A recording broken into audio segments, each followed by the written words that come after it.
Attorney, you now represent the petitioner. Do you wish to make an opening statement?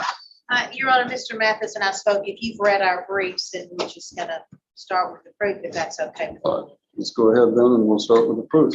You may call your first witness. Judge, with your permission, I'm gonna sit over there in the jury box. Sure. Can't hear anything, dude, so.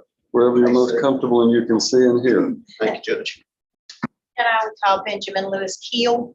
Truth, nothing but the truth, so help you God. I do.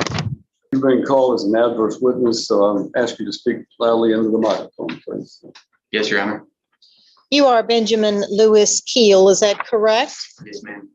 And you and Miss Coley Pritchett, who's seated here at council table, were divorced on January 28th of 2016, is that right? Yes, ma'am. And as a part of that divorce, you and she had one child, Kinsley Brooke Keel, is that right? Yes, ma'am. What's Kinsley's date of birth?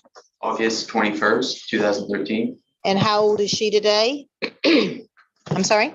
8. And at the time of the divorce, in 2016, she was how old? 3.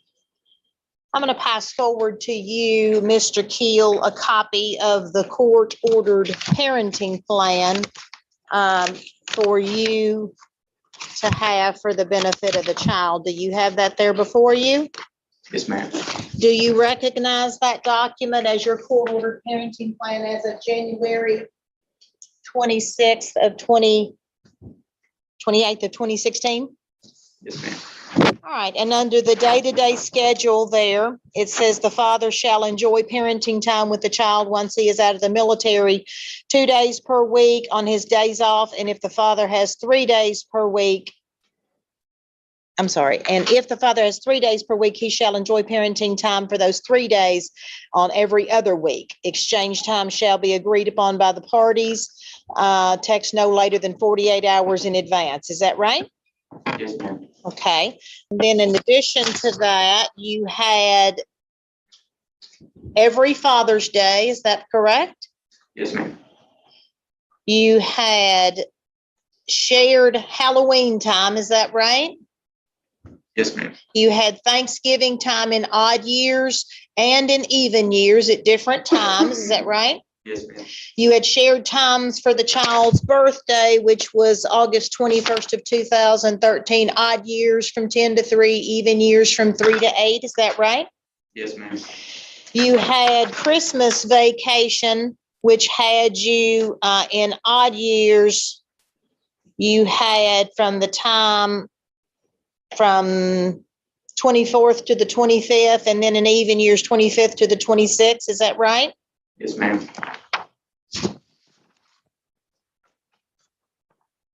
And then it talked about transportation arrangements on page 3, which talked about a meeting place for to exchange the child. Is that correct? Under transportation, it's subsection number H. Yes, ma'am. Okay. Now, those visitations that you were awarded on January 28th of 2016, you did not exercise any of those up until Christmas of 2016. Is that correct? No, ma'am. Okay. When in 2016 would you say that you visited with the child other than Christmas of 2016? Her birthday? And her birthday was August 21st. And when did you visit with her in August of 21st of 2016? At her birthday party? So you came in for a birthday party in August. How long were you there? 30, 45 minutes. And aside from that and a 35-minute visitation on Christmas of 2016, that's the extent of the contact you had with this child in 2016 face-to-face, correct? Yes, ma'am. Okay.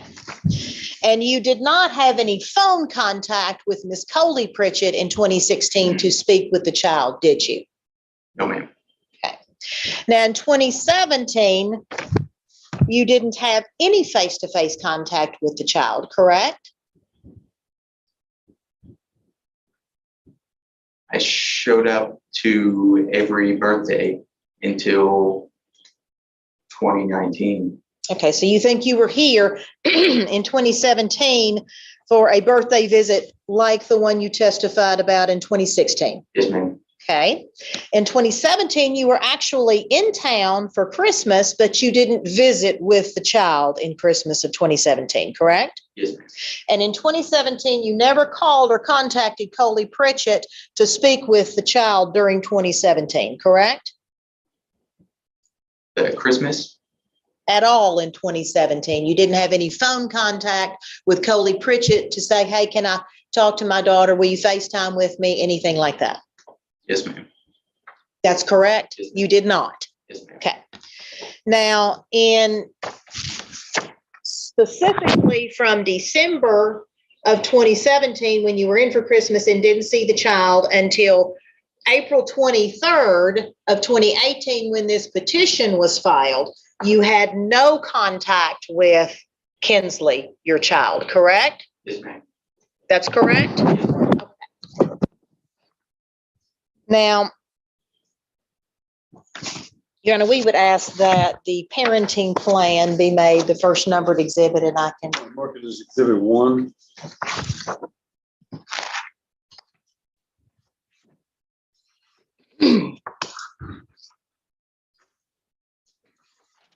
So you would agree with me, Mr. Keel, that you had court-ordered visitation that you didn't exercise, correct? No, ma'am. No, ma'am, what? I was never given the opportunity to take Kinsley. Okay. I sent you some discovery where I asked that you provide to me proof of any efforts that you made to see the child. May I pass this to the witness, Judge? That Miss Coley Pritchett blocked. Do you remember me asking you that? I'm sorry, what was the question again, ma'am? Specifically, question number 12. If you'll turn to page 6, question number 12. Do you recognize that as the questions that were given to you to answer under oath, sir? Yes, ma'am. And did you answer those questions under oath, sir? In fact, you signed those in front of a notary that I have here in my hand. That is your signature on the last page. Is that correct, sir? Yes, ma'am. All right.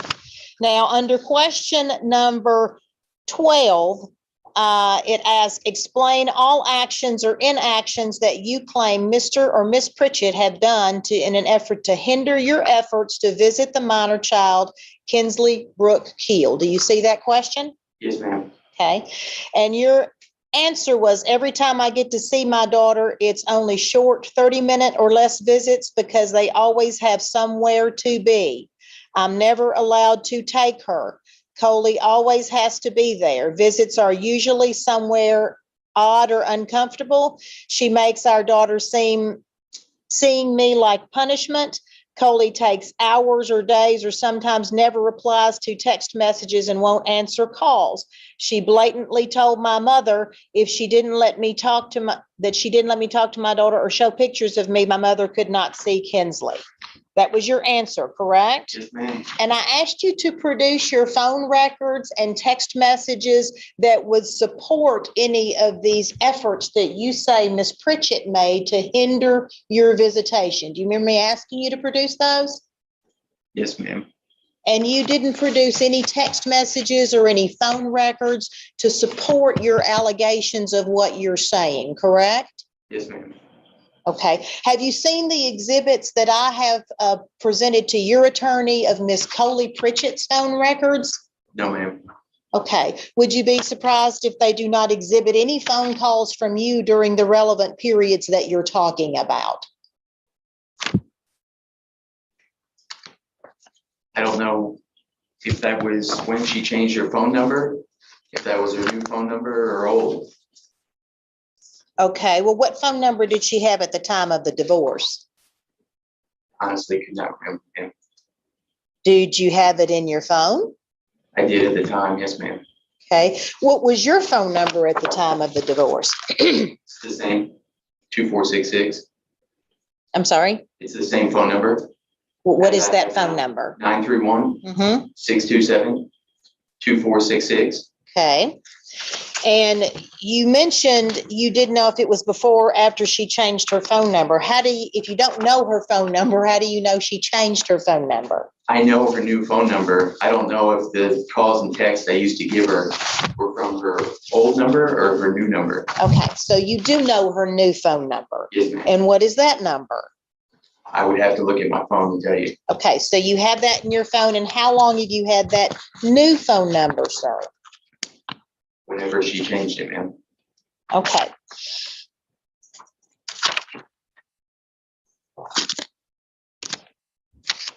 Okay, number 16 of those questions on page number 8.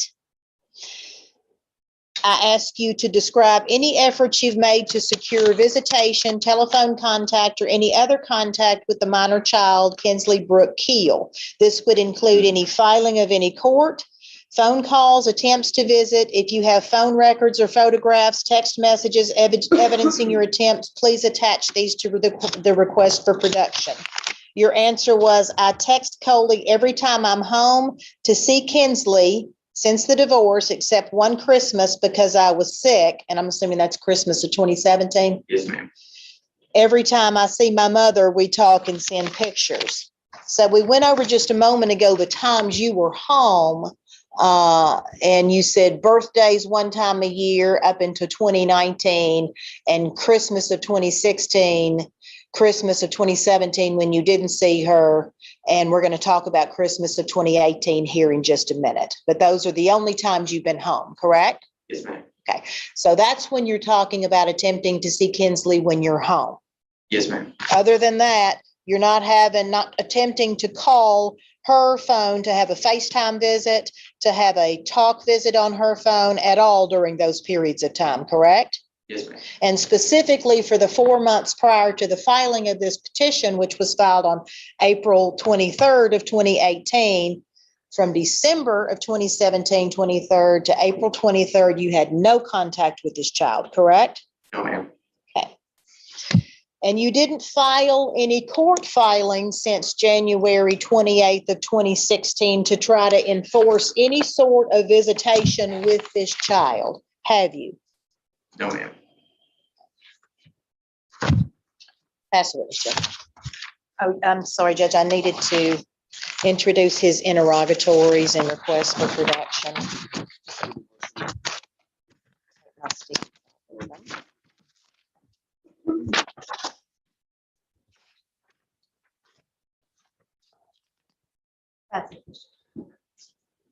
Mathis?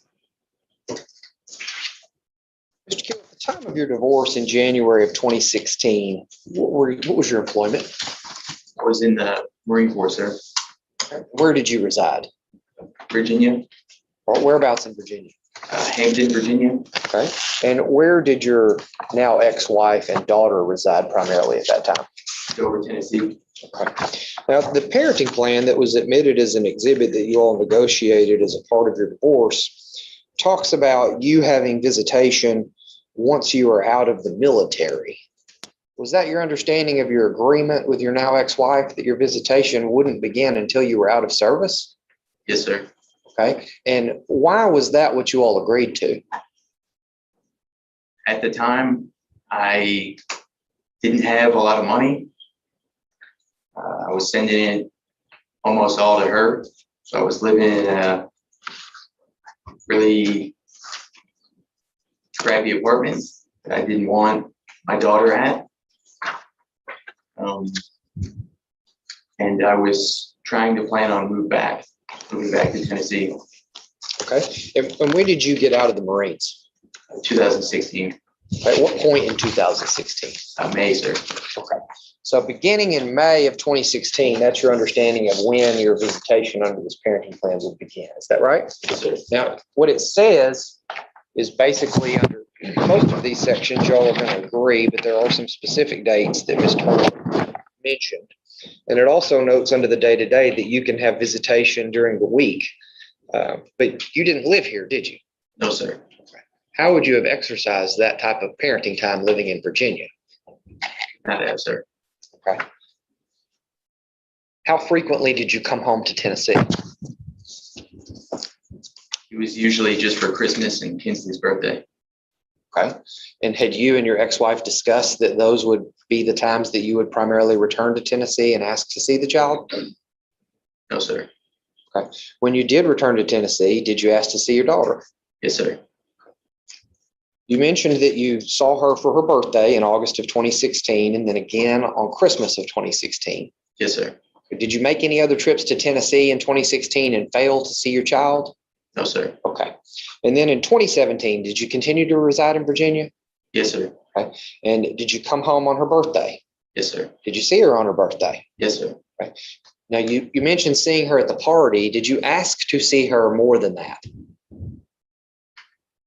No, sir. At any point during your time in Tennessee for her birthday, did you request additional time with her beyond simply attending the party? I would ask to take her, but I was never allowed to do that. Okay. The only option was for Coley to bring her or me come to her. Okay, so you requested of the petitioner that you be allowed to take the child with you while you were here, and she denied that request. Yes, sir. And that was for the child's birthday in 2017. I don't know that it was for the birthday. I'm sorry. Okay. Well, how many such requests did you make to take this child with you while you were in town? It was usually on Christmas so that she could spend time with the family. Now, you said that your ex-wife would tell you you couldn't do that, but you understand you had a court order that said you could. Why didn't you just try to enforce it? We thought about getting cops involved. But I mean, it's Christmas. That's a messy thing to do on Christmas to a small child. Well, did she make any threats or other statements about your ability to enforce the court's order? No, sir. Wouldn't let me have her. Okay. Now, you said you didn't have visitation for the Christmas of 2017. Explain to the court why that is. I had the flu. I guess got sick on the airplane, and I was bedridden pretty much the entire time I was home until I left. So you were physically unable to visit with the child during that time. Is that right? Yes, sir. After the Christmas of 2017, did you see her again? Yes, sir. Okay. When did you see her next? Her being your daughter, I apologize. It would have been either a birthday or Christmas. Okay. Have you seen this child since the filing of this petition? Yes, sir. Okay. So you have had some visitation with her since this has been filed. Is that right? Yes, sir. Okay. Specifically for the court, when have you seen her since the petition was filed? Christmas of 2018 and 2019. Now, you said that there were no phone calls to the mother during 2017. Why is that? I only talked to Kinsley through my mom. Okay. And your mother lives here locally, is that right? Yes, sir. Okay. She had a good relationship with your now ex-wife and the child, correct? Yes. All right. And so during the times that we're discussing and you were living in Virginia, she was here. Was she seeing your daughter regularly? Yes, sir. Okay. To the best of your knowledge, how frequently was she seeing the child? Say once every week or two. Okay. And when she would see the child, is that when you would talk to your daughter? Yes, sir. Okay. And what type of contact did you have with her? Was it via phone? Was it FaceTime? How were you interacting? It was usually just phone. We were working on FaceTime now. Okay. Did your mom take pictures and send those to you? Yes, sir. Did you send pictures back to her? Yes, sir. Okay. So you were talking to your daughter on the phone and she was seeing pictures of you and you were seeing pictures of her whenever your mother would interact with her. Yes, sir. And you think that was occurring on approximately a weekly basis? Yes, sir. Did you consider that to be substantive visitation with the child, getting to see her and speak to her regularly, Yes, sir. given the geography and the fact that you lived in Virginia? Yes, sir. When did that stop? It stopped I want to say somewhere between October and December of 2017. Did you speak to your ex-wife about why it stopped? I did not. Well, did you get a text message from her in January of 2018? That you recall? I'm going to hand you Hannah, to refresh your recollection. I have not received this text. This is the first time I've. It was produced into Miss Massey's. It was produced as a response to Miss Massey's original discovery requests. We got two separate sets of discovery requests in this action. One from Miss Massey when she was counsel, and then a second set from Miss Turner when she took over representation. I never produced discovery. It was Sharon Massey's discovery. Her name is actually on it. And you gave me answers back in November of last year, but no production of documents. And I got a sworn copy last month with no production of documents.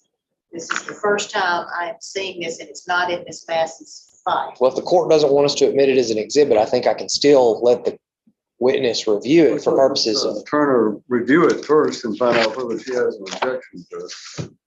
I don't have an objection to it, Judge. Can you not? All right, then you may proceed. If you would take a moment to review that for me, Mr. Keel. And let me know if you recognize that correspondence. Yes, sir. Okay, tell the court what that message is. It was a message requesting that I sign over my rights for Kinsley. Imagine you just read the message rather than characterizing the message, just. Rather than speaks for itself. interpret it, let's let him read the message. Go ahead and read it, sir.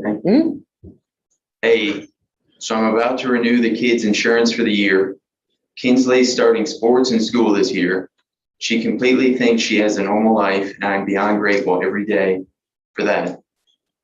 I seriously thank God every day that she doesn't have to have a split family, but she will find out she has a different last name than the rest of her family. When all this occurs, I want to protect her as much as possible from the brokenness. I told your mom I would even allow her to come over and do all that normal stuff if she would stop spending their bonding time trying to cram her head with you. It is confusing Kinsley so bad and completely not good for her. And your mom agreed and said she wouldn't do that anymore. I am asking for the bottom of my heart, if I send you papers to sign your rights over, we can do this civilly. She can still have her Nana and Pop, that is fine, but she can finally have the normal, perfect life she deserves. I'll pay for everything and you won't have to pay child support. Okay. Is that a text message that you received from your daughter's mother on what looks to be January 30th of 2018? Yes, sir. Okay. And she acknowledges in that message that she doesn't want your mother involving you in the communications with the child anymore. Yes, sir.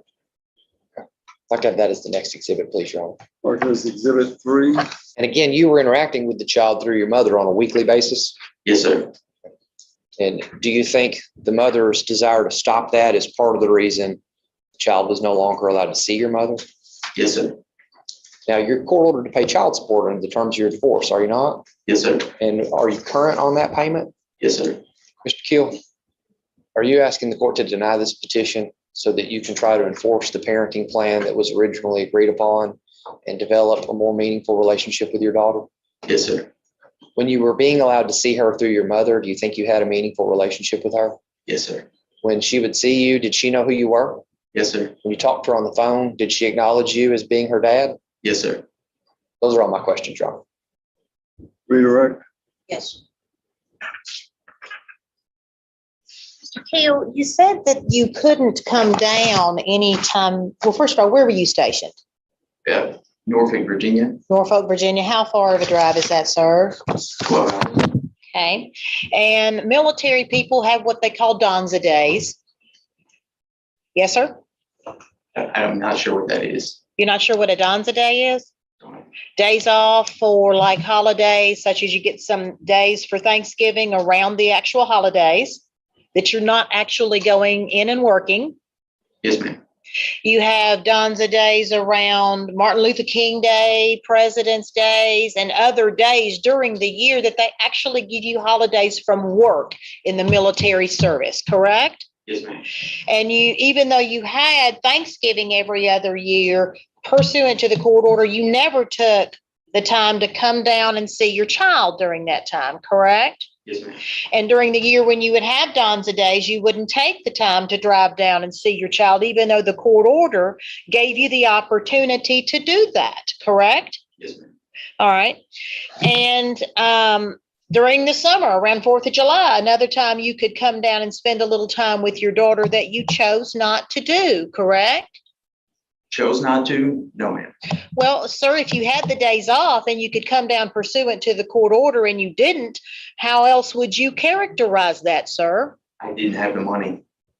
Okay. Well, and you never contacted Miss Pritchett, like you said before, on the phone to try to either FaceTime or talk on the phone with your daughter during this period of time, correct? Through her? No. All right. Now, let's talk about that Christmas 2018 visit. Yeah, there was actually court in December of 2018, and that's why you were down here in town, correct? Yes, ma'am. And you asked to come over to Coley's house, Miss Pritchett's house, to see your daughter, and it was supposed to be you coming over to see the child, correct? Yes. You showed up, and it was you and your mother and the grandfather, your brother, and a niece. Is that right? Mother, father, brother, Mm-hmm. niece, and nephew. Okay. And you didn't say 10 words during that entire 30-minute visit to the child, did you? That is not true. Okay. Your mother was cornering the child and showing her pictures of when she was a baby, saying, "This is your daddy, sit by your daddy. I want to take pictures of your daddy," forcing that on the child, correct? Also not true. Okay. And the visits that your mother had with the child during 16 and 17 before they were ended in January of 18 were only once every couple of months. It wasn't once a week, was it? No, ma'am, that's not true. Okay. So if Miss Pritchett testifies it was only once every couple of months, is she lying? Yes, ma'am. Okay. And during those visits, they would be like outside at a park, out at the playground. Yes, ma'am. And your mother would be following the child around with the phone trying to say, "Talk to your daddy, talk to your daddy, talk to your daddy." Correct? No, ma'am. Okay. The visit that ended your mother's visiting with the child was in January of 2018 when she saw the child at a dance studio. Do you remember that? She took the child into a room, shut the door, closed all the blinds, and wouldn't let Miss Pritchett in when she was in there with her child, with your child. Do you know about that? No, ma'am. Okay. Would that be concerning to you if your mother did that with Coley Pritchett present? And so as you sit here today, is it your testimony that you believe Coley, the child, Kinsley, knows you as her father? Current Yes. today? No, ma'am.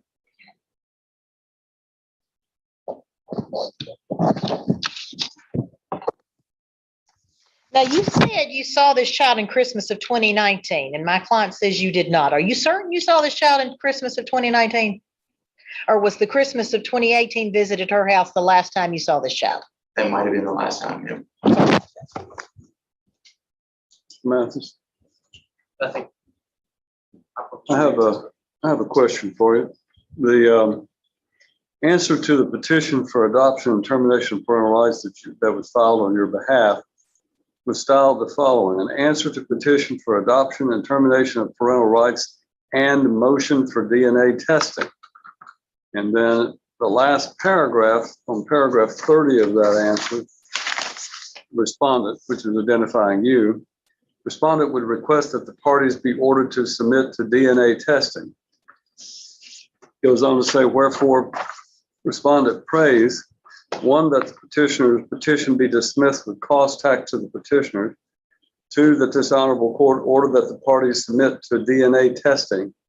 And third, that the respondent be granted all such further relief. Did you request DNA testing to establish whether you were the father of this child? Yes, Your Honor. All right, was that ever done? Yes, Your Honor.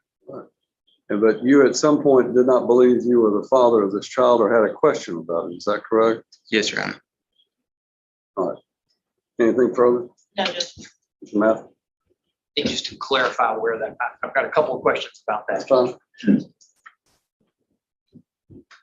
This is, I think, alluded to in the original petition. Mr. Keel, what is your understanding of the relationship between the petitioner, or I should say the history of the relationship between the petitioners?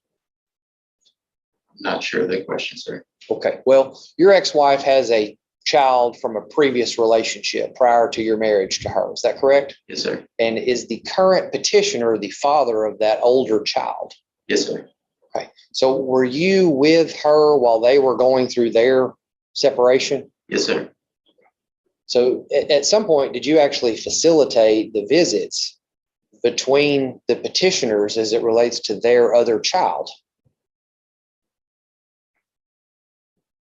Did you transport your wife's older child to visit with her now husband? I went with him a few times, but I wasn't driving. Okay. So at some point, did you develop concern when their relationship rekindled that potentially your daughter was in fact his daughter and not your own? No, sir. Then why did you ask for the DNA test? We got divorced under the grounds of an affair. Between your wife and the petitioner who is now the co-petitioner who is now her husband, correct? No, sir. Another man. Okay. So you were concerned it was a third party's child. Yes, sir. That's all right. Mr. Keel, if you were concerned that this child was not your child when you divorced Miss Pritchett, why did you not ask the divorce court for a DNA test? We didn't go to court for it. I kind of folded on the divorce. Did you have an attorney? Yes, ma'am. That's all I have to. Thank you, sir. You may step down and have a seat by your lawyer. Yes, sir. Ms. Turner, you may call your next witness. I would call Holy Pritchett. State your name for the court, please, ma'am. Holy Pritchett. And you've got a soft voice, Cody, if you'll speak up just a little bit. You are the mother of Kinsley, is that correct? And you are married to Mr. Pritchett seated here at council table, the co-petitioner, is that right? Yes. When did you and Mr. Pritchett marry? You scoot up just a little bit towards that microphone and make sure we can hear it, okay? January of when?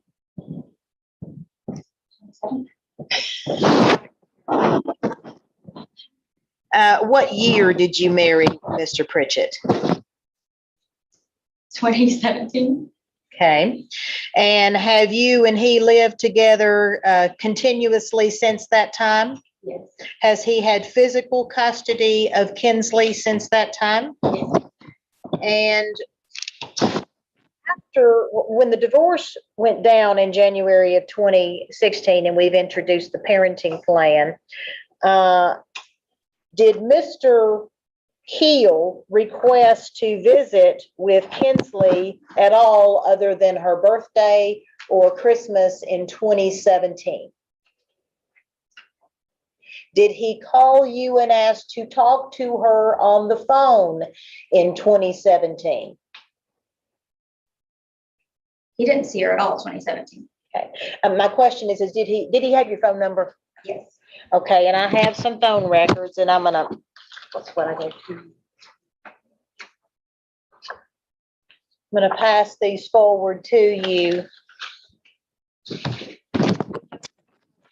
Did you please? There are phone records from 2017. Forward for 2017? Do you? And in 2017, I think they go on to actually through 2018. Do they reference whether Mr. Keel has attempted to call your phone during those time periods? Yes, ma'am, there's none in there. Okay, and do they go through November 23rd of 2018? Yes, ma'am. Specifically, this petition was filed on April 23rd of 2018. Do these phone records from July 25th of 2017 through November 23rd of 2018, do they reflect any phone calls from Mr. Keel? No, ma'am. Then we'd ask that that be made the next numbered exhibit. So aside, Ms. Pritchett, from the times that Mr. Keel's mother saw the child, did he have any phone contact with the child after the divorce through your phone? No. Or through anybody else's phone other than his mother's phone? Okay. How often would his mother visit with Kinsley? Ever more than once a month. Okay. When you heard Mr. Keel say that she was visiting with the child weekly, is that true or untrue? Untrue. And would she be seeing the child? You said never more than once a month. Would she be seeing the child every month? And so it was once a month or once every other month? Would that be a fair characterization? Where would she visit with the child, and would that be in your presence? Sometimes it was at my house, at the park, or her dance studio, and I was always there. Okay, and whose dance studio? Hers. Does she teach dance, or does she have somebody teach? Okay. And when Kinsley would visit with Mr. Keel's mom, what would occur during those visitations? Sometimes she would have her phone, well, she was always on her phone, but sometimes I would see her trying to give Kinsley the phone. And Kinsley would always try to be running away from the phone. And I would ask her in the car, like, who are you talking to? And one time she said, I think it was her dad. She had no clue who she was trying to get her to talk to, but she never once was physically talking on the phone. Okay. And how long would those visits be with Mr. Keel's mother? 30 minutes. Did you raise the issue with Mr. Keel's mother about this pushing the phone on Kinsley during her visits? Yes. And what did you tell Mr. Keel's mother about that? That I would prefer her to spend her time just having a relationship with her. I said she thinks she has a mom and a dad at home, and then she comes here and you're telling her, showing her a picture of a man saying, you know, this is your dad, this is your dad. And that's confusing her. And I don't mind at all you being her grandma, her nana. I said, but, you know, please stop spending your time doing this to her. Just have a relationship with her. When she was doing that during the visits, how was Kinsley reacting to that? Scared. I mean, she was running away. She did not want to. During the last visit with Mr. Keel's mother in January of 2018, 4 months before you filed this petition, what happened on that visit? Okay, I was sitting out in like the waiting room of her dance studio, and there's like blinds, and she took her in the gym part, and then she shut the blinds and she shut the door, and I sat there and I sat there, and then I thought, okay, I really don't have to sit here. Was that I'm going in concerning to there. you? Yes. So I went in there and just kind of sat down. And what was she doing? And she just told me, would you get out? And I was like, I'm not hurting anything. I mean, I'm just sitting here. And she said, no, you need to get out. And I said, I'm not gonna get out. So you can just put her on the phone with Ben or something. And she said, no service in here. So I said, I'm sitting here, you can play with her. And then that's whenever I told her that I was going to text Ben and ask. I said, I'll do the one to see if Ben wants to be in her life. And that's when I sent Ben that message. This message that was just introduced into evidence? And he never even wrote me back after that. Did he ever respond to this text? No. Okay. Did he ever say, no, I don't want to terminate my rights. I want you to give me visitation as court ordered? No. Nothing along that. And this was January 30th of 2018 that you wrote it. Correct? That was right after our visit. And we heard from Mr. Keel that he had not visited that Christmas before in 2017 because he said he was sick. Did anybody call you and tell him he was in town and he was sick? Yes, he was hanging out with friends. Did he call you? All right, Oh, there's an objection on the floor, and it's an objection to foundation for knowledge. Sustain this until you lay a foundation. Did Mr. Keel call you and tell you he was in town for Christmas? no, Did his mother call you and tell you he was in town? 2017, just so I'm clear. December of 2017. When he didn't visit and he says he was sick with the flu, did he or anybody from his household, his mother, call and say, oh, we're here, we can't visit because he's got the flu? No? Okay.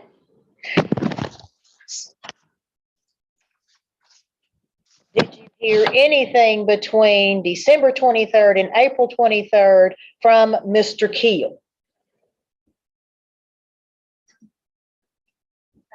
About visiting, calling, talking to the child, anything like that? no, And the last visit you had with Mr. Keel's mother was before this text of January 30th of 2018? Okay. And as far as you know, from what she told you, she didn't even have phone contact with Ben that day with the child, correct? yes, Now, what kind of relationship does Kinley have with your husband, Eric Todd Pritchett? that's her father. That's all she knows is her dad. What does she call him? Dad. Do you have siblings in your home? And how many children do you have total, Miss Pritchett? One, and then Eric has a son. We have a stepson, and then we have a daughter together. Okay, so there's 3 children total in your household? And one is Mr. Pritchett's, that your stepmom? One is your daughter that you have together with Mr. Pritchett? And there's Kinsley. What are their ages, please? 8, and then 11. Who's 8? Both of them, the Kinsley, Jackson, and then Callie's 12.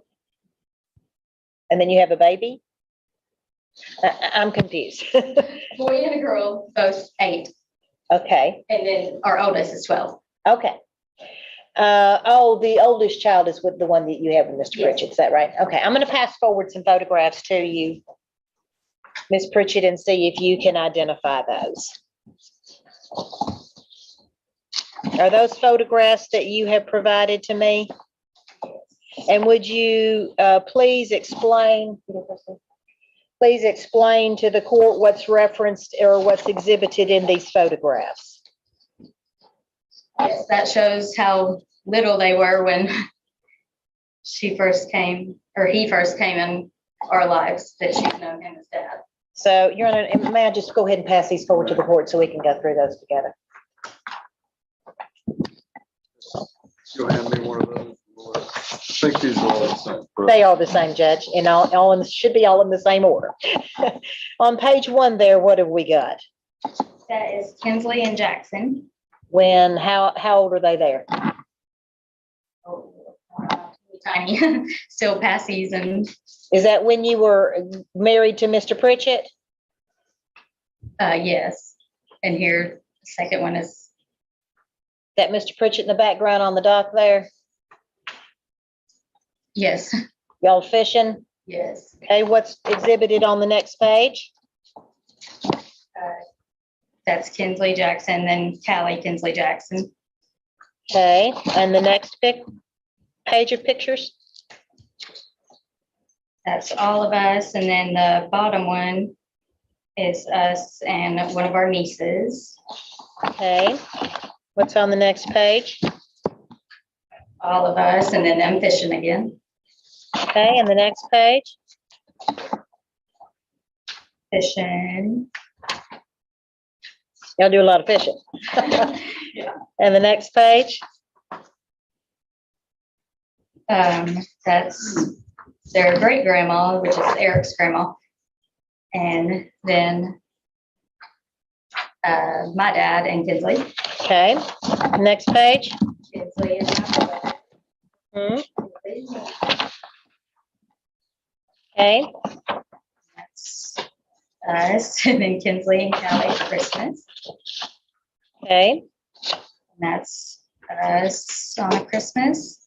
all right, next page? Kinsley and Callie. Okay, next page? It's probably a birthday party. Do you know which birthday that is? 5. She's hold number 5. Okay, was Mr. Keel present for that birthday party? No.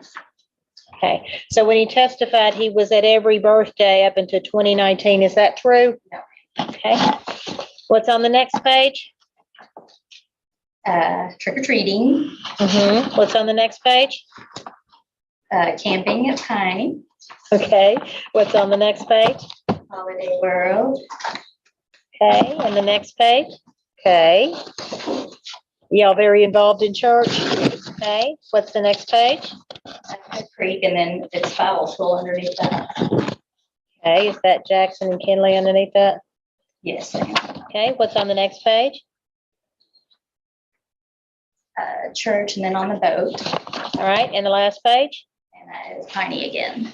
Okay, is Kinsley, you want to, we'd ask those pictures be maybe next numbered exhibit. Is Kinsley a happy child?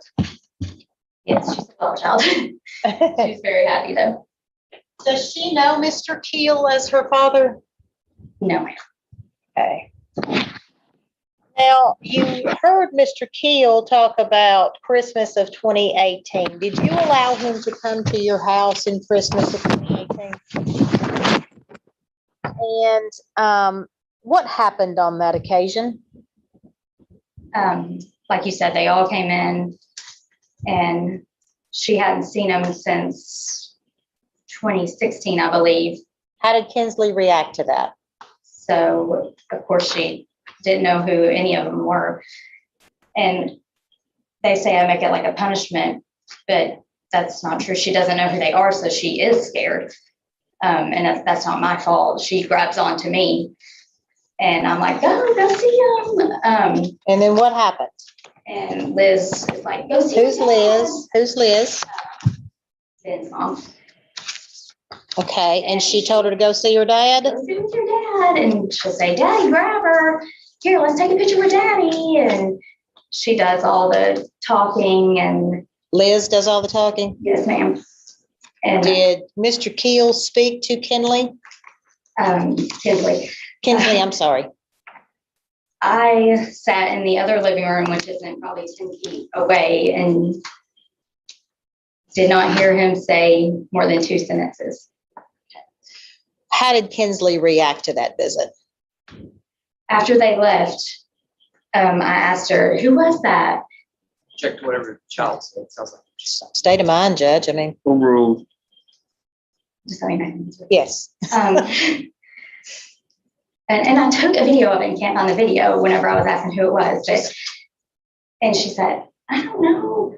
And I was like, no, who was in there? And she said, she don't know. And I said, well, who did Liz say it was? And I knew who she was telling her it was.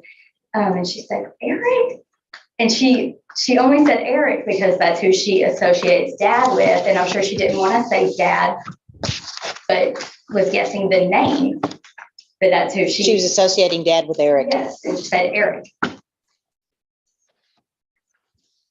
But I mean, other people witnessed her say that too. My other family was in there. Now, initially, you heard Mr. Keel say that he visited with Kinsley in Christmas of 2019, and then he said maybe that's not true. Did he visit with Kinsley in 2019? Okay.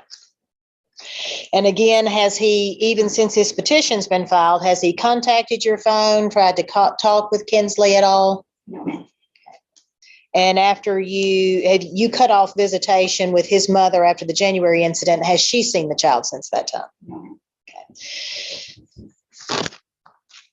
With regard to Kinsley going forward, you're asking the court to terminate Mr. Keel's rights and ask that Eric be able to adopt Kinsley. Why are you asking the court to do that?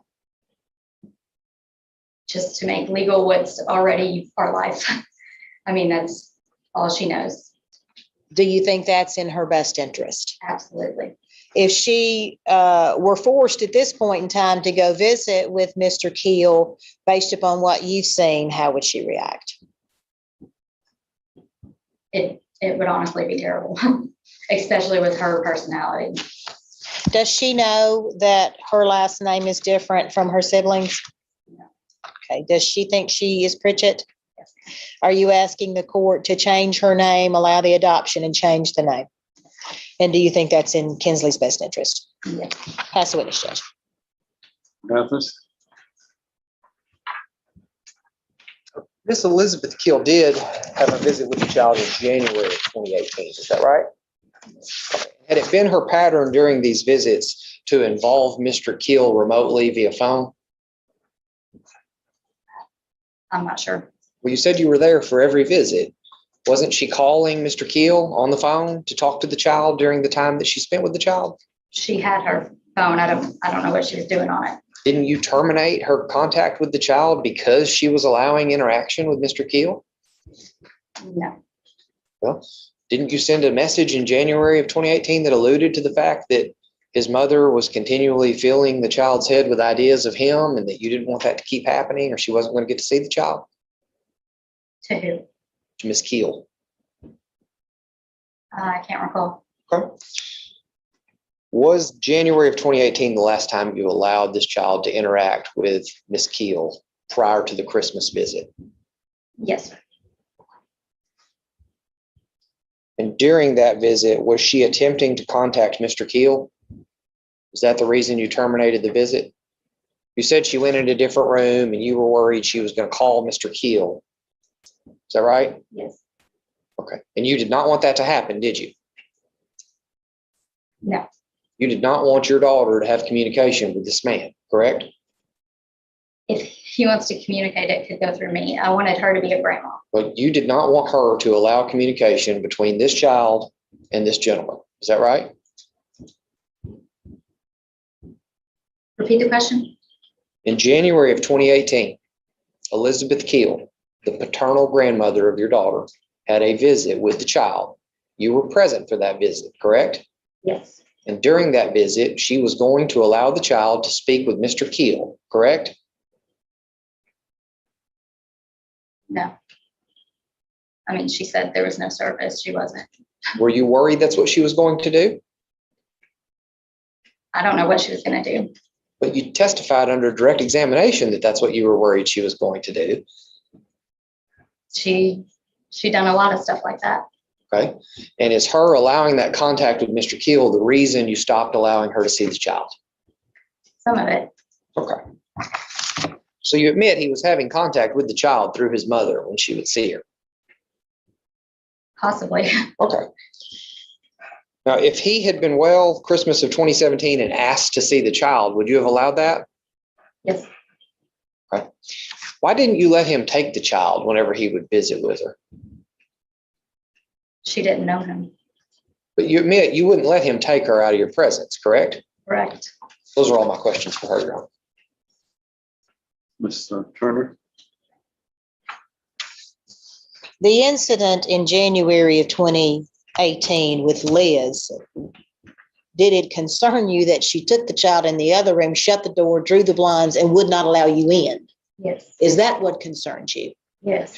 In the prior visits, when she was trying to call and put Mr. Keel on the phone, you talked about a moment ago in direct how that affected Kinsley.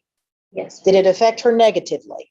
Yes. And were you asking Ms. Keel not to do that because it was affecting your child negatively? Yes. Okay. That's all I have, Judge. Mathis? Nothing further, Your Honor. Thank you, ma'am. You may sit down. Mr. Turner, you may call your next witness. Eric Todd Pritchett. Pritchett, if you'll come around, please. Raise your right hand and face our clerk. You solemnly swear or affirm that the testimony you're about to give is the truth, whole truth, nothing but the truth, so help you God. Todd Pritchett, And Mr. Pritchett, how long have you and Miss Pritchett been married? since 2017, January. A year after the divorce? Yes, ma'am. And prior to the marriage, did you all live together at all, or did you just move in after the marriage? We were together before a little bit. So how long have you had physical custody of Kinsley?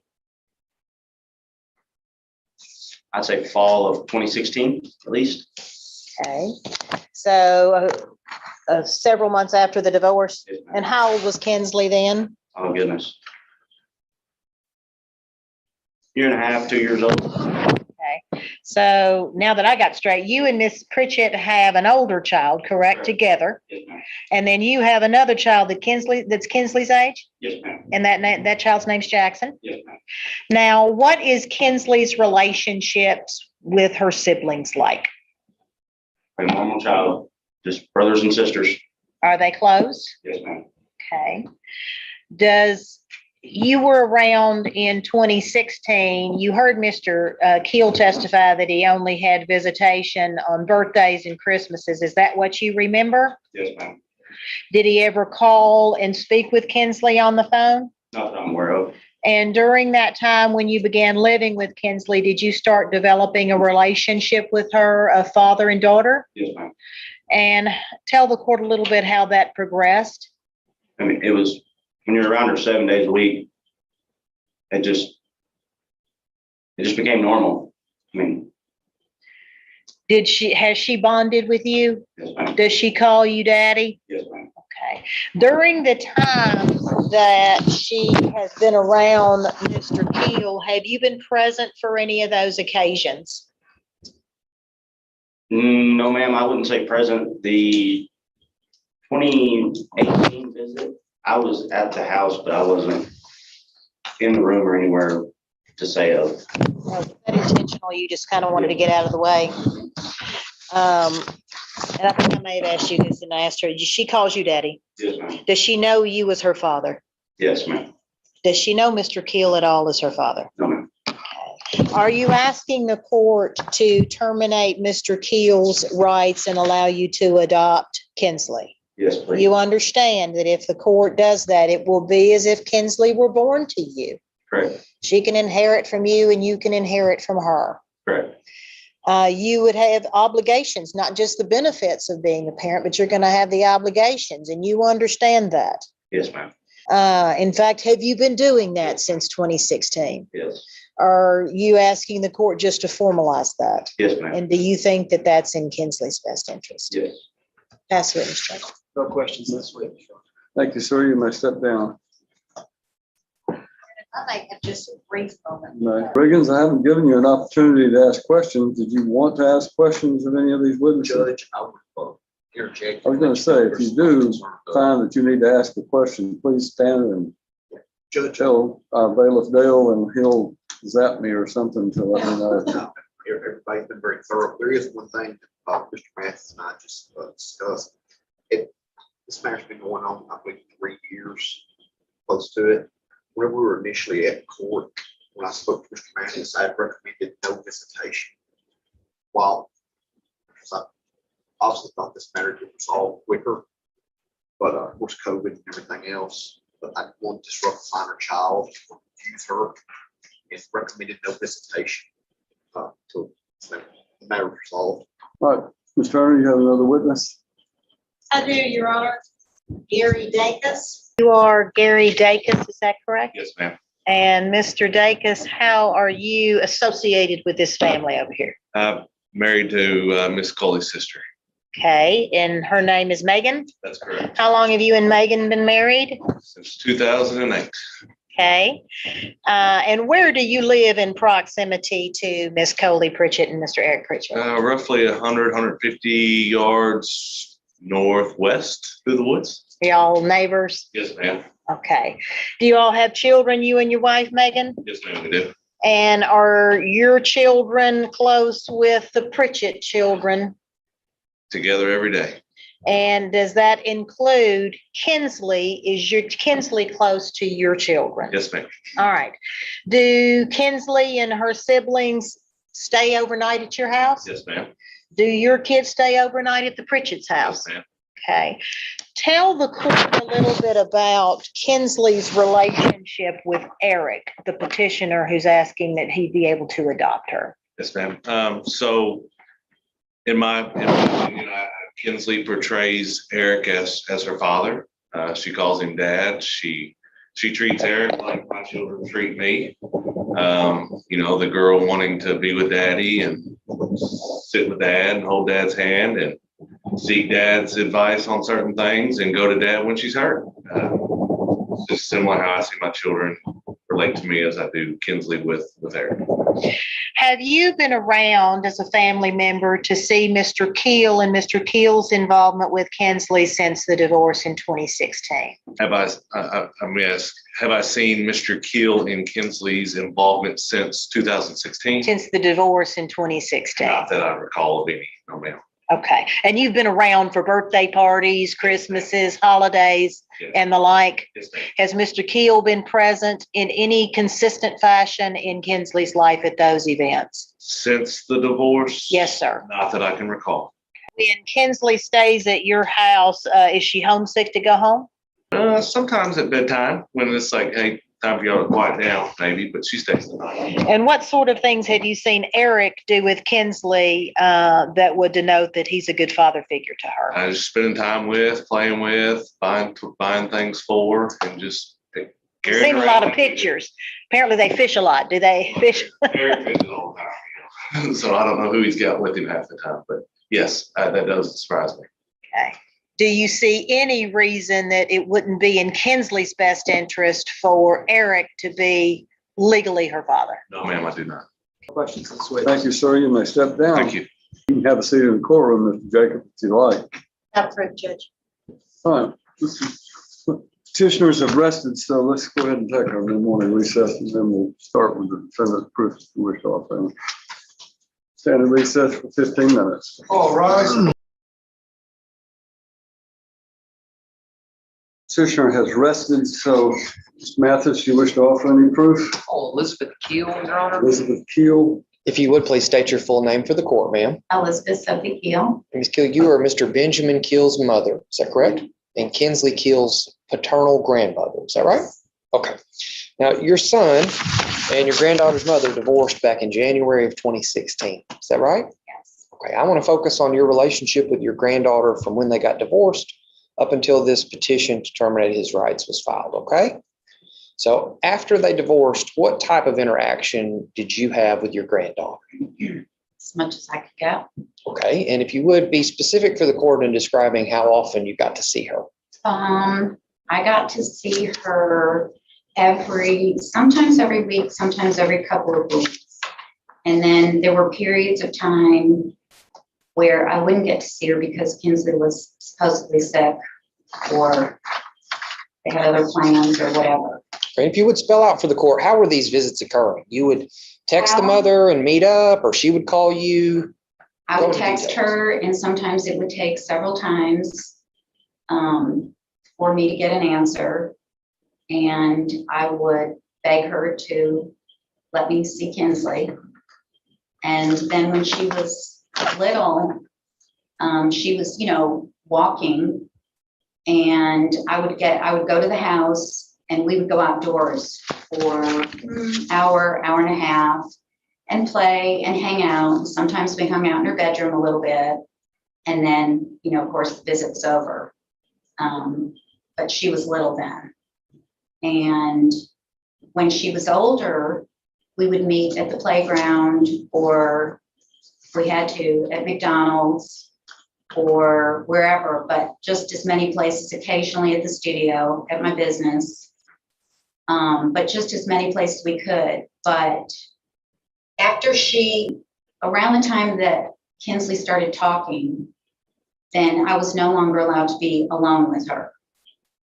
And Before whenabouts that- was that? Because every child starts talking differently.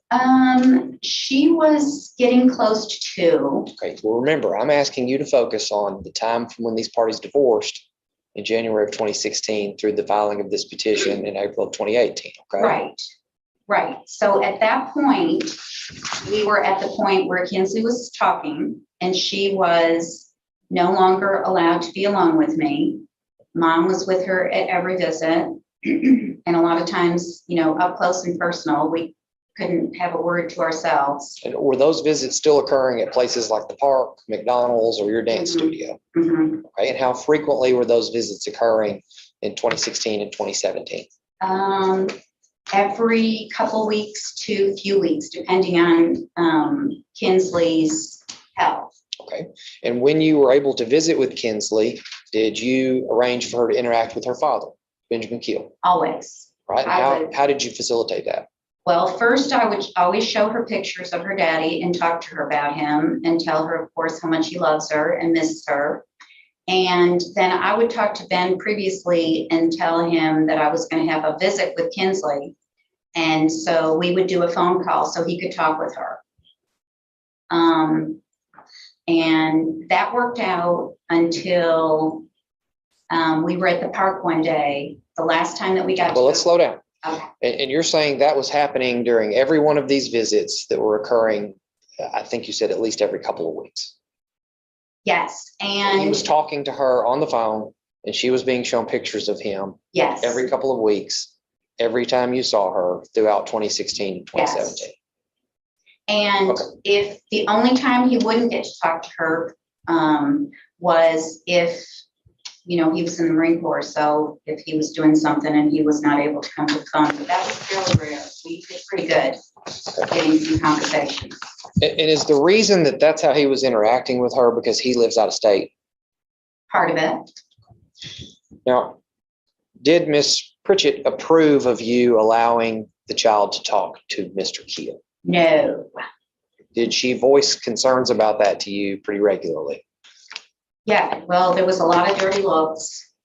And, you know, she did not want me talking about Ben or bringing him up or showing Kinsley pictures or anything of the sort.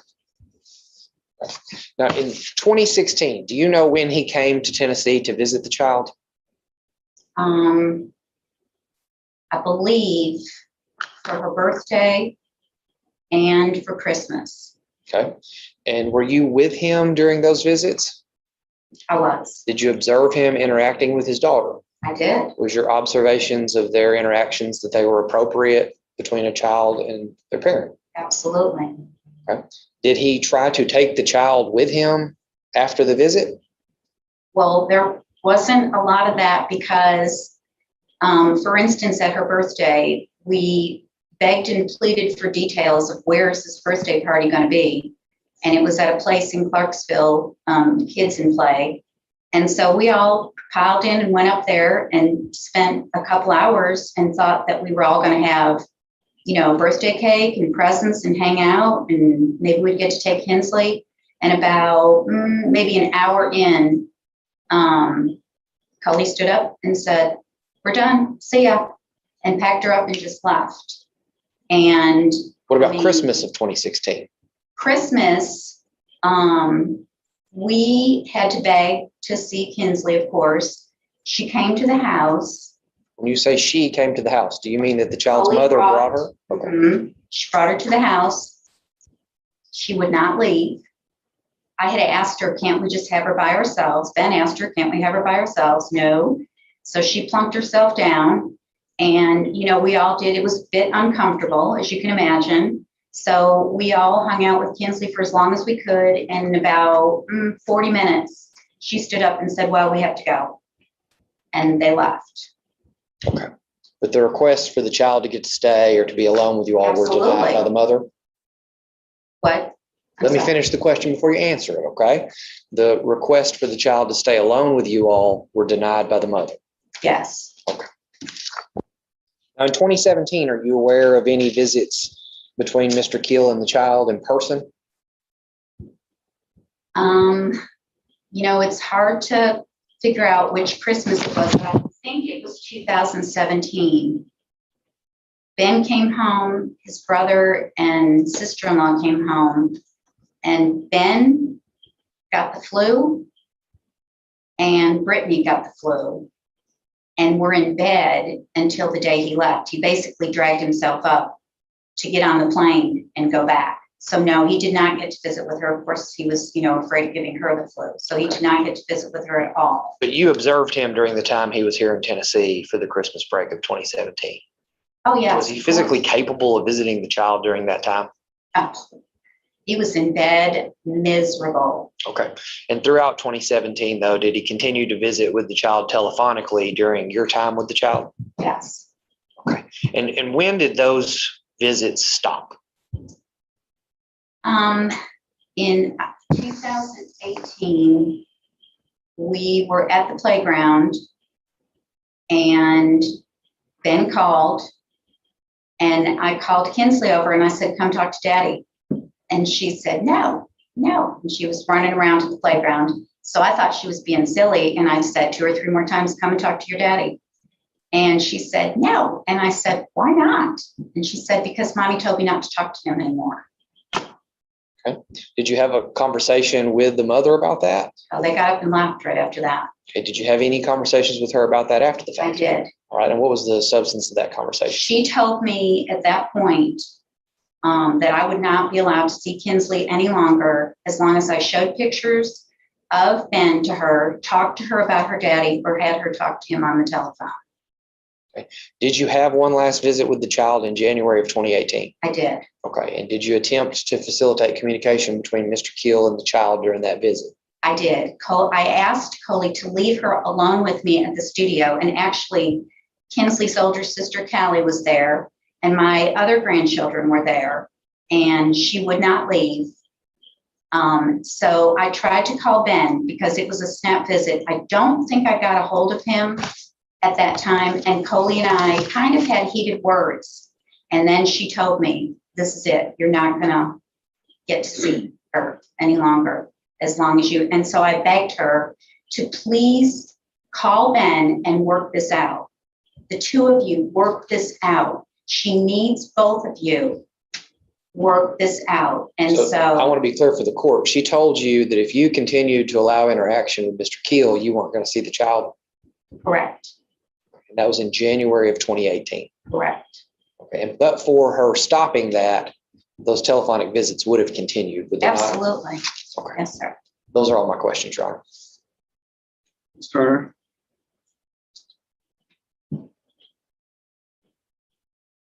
Ms. Keel, are you aware that your son questioned the paternity of Kinsley? Yes, I am. Okay, why would he do that? Well, can I just speak for a minute? When I asked you a question. Why I'd would be your glad to answer it, if I may. When they married, Ben was in the Marine Corps and they moved to Virginia. Coley told me not long after that she wanted to go with Ben to Virginia because her older daughter's biological father was taking her to court for visitation because she wouldn't let him see the daughter. So after the court hearing, he got his visitation with his daughter. And then not long after that, Coley didn't want to live in Virginia anymore. She told Ben it was too scary up there in the big city. So Are you getting this from what Coley told you when you said Coley told Ben, or is that from something that Ben told you? which part? I'm sorry. When you said Coley told Ben she didn't want to live up there anymore? Well, she also told me she didn't want to live up Okay. there anymore. So he agreed to put a double wide on her parents' property and said that after he got out of the Marine Corps, that he would come back and they would build a house together. So it was, I can't remember exactly when it happened, but not long, it was a while after she'd been there. I'm going to say she'd probably been in that house for a year. And someone that I've known for a very long time approached me. I'm answering your question. Yeah, I asked you, why did your son, you don't have to give me a narrative, just tell Here's me, the answer right why here. did your son, without telling me what someone else told you, why did your son question paternity of this child in April of 2018 when this petition was filed? Because the marriage broke up because Coley had an affair with a married man. Okay. He wanted to establish that the child was his. Well, why didn't he do that in the divorce?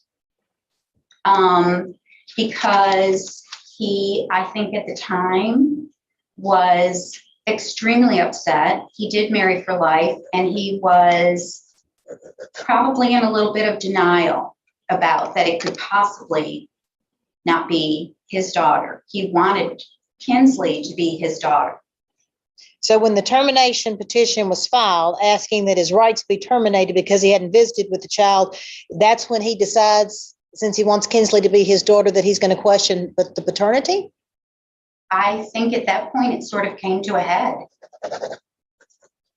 And I mean, I will say that we urged him to do that, just for the record. I said, you need to have that in your head and on the record that this is your biological daughter.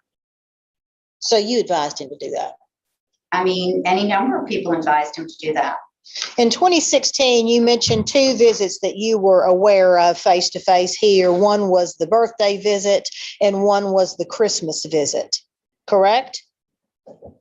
Yes. And you're aware that the parenting plan that was entered gave him additional time if he could come down here when he was off from his military duties, correct? I didn't read the parenting plan. I'm gonna say, okay.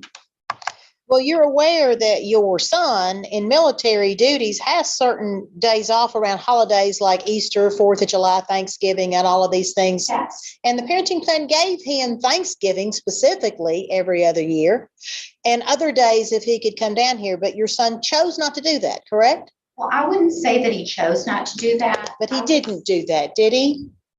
Financially, I don't think he was able to do that. He didn't do that, did he?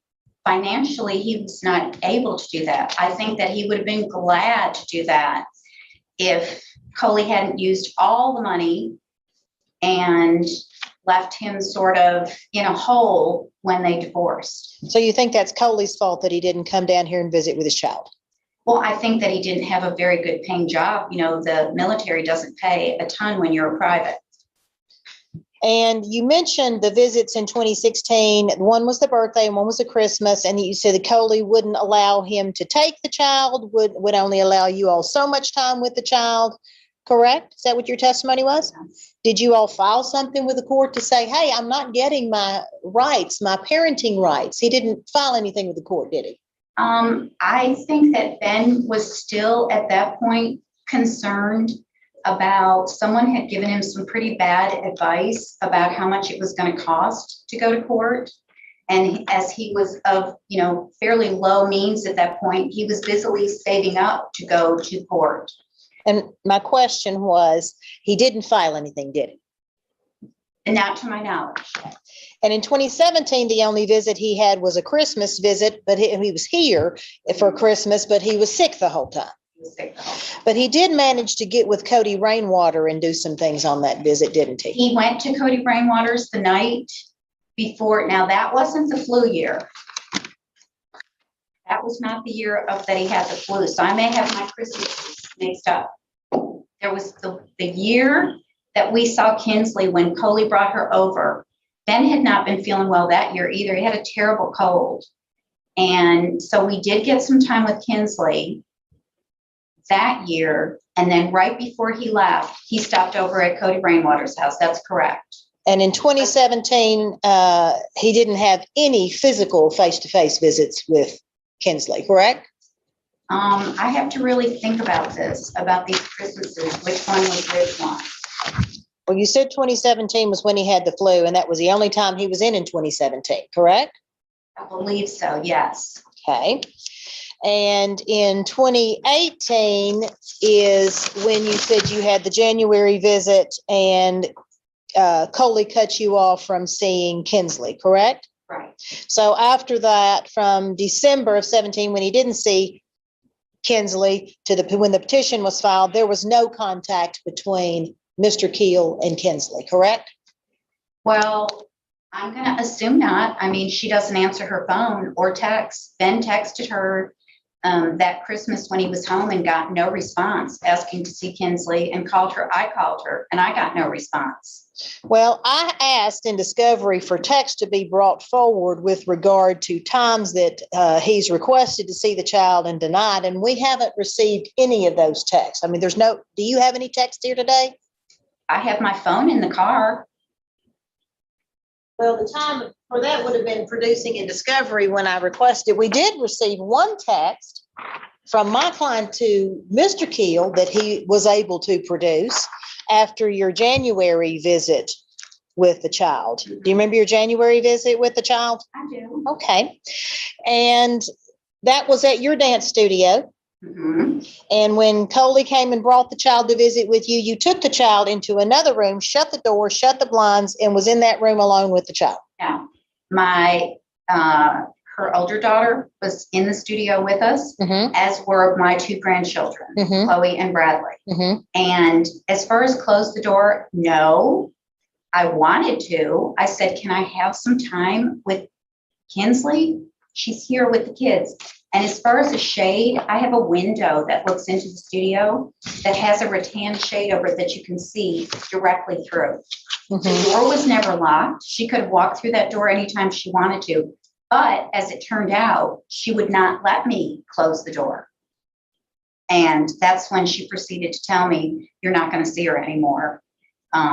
As long as you have her talk to Ben, show her pictures of him, or talk about him.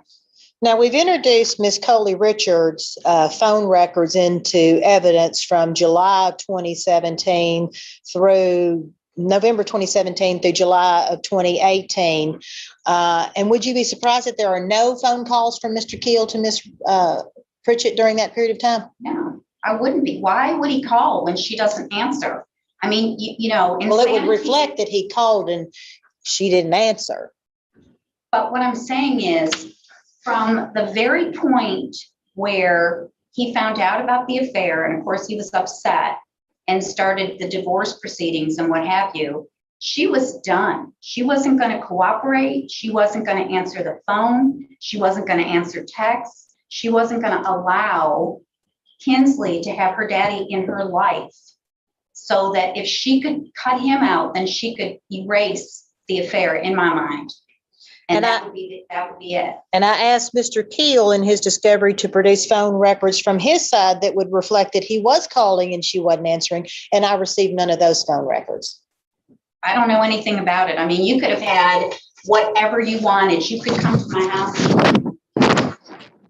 Text messages. I say, just everything that I could. Well, we introduced those into evidence, but we did ask for that during the pendency of this trial. In discovery that was sent to Mr. Keel, your son, back in 2019. Well, he probably thought you were asking for his stuff. Well, I did ask for his stuff and he didn't present any of it to show that she prevented him from contacting the child. Like I said, insanity is expecting a different result. And when you've called and contacted and, had contact through your, the grandmother and so on, and you get no response, your next thought is, we probably have to get this to a lawyer and a judge. And Ben was busy saving to get an attorney and take her to court. But I will say that as much as I talked to Ben about this, he always had hope that Coley was just going to come out of this, get over, whatever, the bad breakup and so on and so forth, and start being a real person and allowing him to see Kinsley like they had agreed to. He never dreamed that she would treat him like this. So in 2016, when you say she didn't allow him to see him, he didn't file in 2016, correct? Wait, go. I don't. He didn't file in 2016 after the divorce. The whole question. He didn't file with this court to say she's not letting me see the child at any time in 2016 after the divorce in January of 2016, correct? I mean, I don't think so. I think he was still saving. In 2017, he didn't file for the divorce, for contempt for her not allowing him to see the child in 2017, in those 12 months, correct? Well, like I said, I think that he was thinking if he could get home and see her, maybe they could work this out and they wouldn't have to go through a court. I mean, Ben's feeling the whole time was, we were together, we had a child. Why can't we just work this out? Let's work this out. But he didn't talk to her. He didn't call her. He didn't try to talk to her at all during those years, correct? Yeah, he did. He called her and texted her when he was at home at Christmas and asked her, could he see the child? Then if he got no response, I would call her or I would text her and ask, can we see her? And it was always the same silence. Now, you know that she had a second phone. But we don't have any text messages. He has not produced any text messages to support that claim, even though I asked him back in 2019 to do so, correct? You asked him for text messages Yeah. from. Him asking for visitation and her refusing. We can stipulate that he has discovery I'm not sure how responsibility. this witness would know that unless she was handling his litigation for him. I think you've made your point with Mr. Keel already, so sustain the objection. Do you have any text that would support that you were seeing this child every 2 weeks? I have texts and I have time-stamped pictures. I always took pictures of her when I was with her. And then I sent them out to Ben as well. Well, if Ms. Pritchett testifies it wasn't every 2 weeks, it was at once a month, sometimes once every 2 months. Do you dispute that?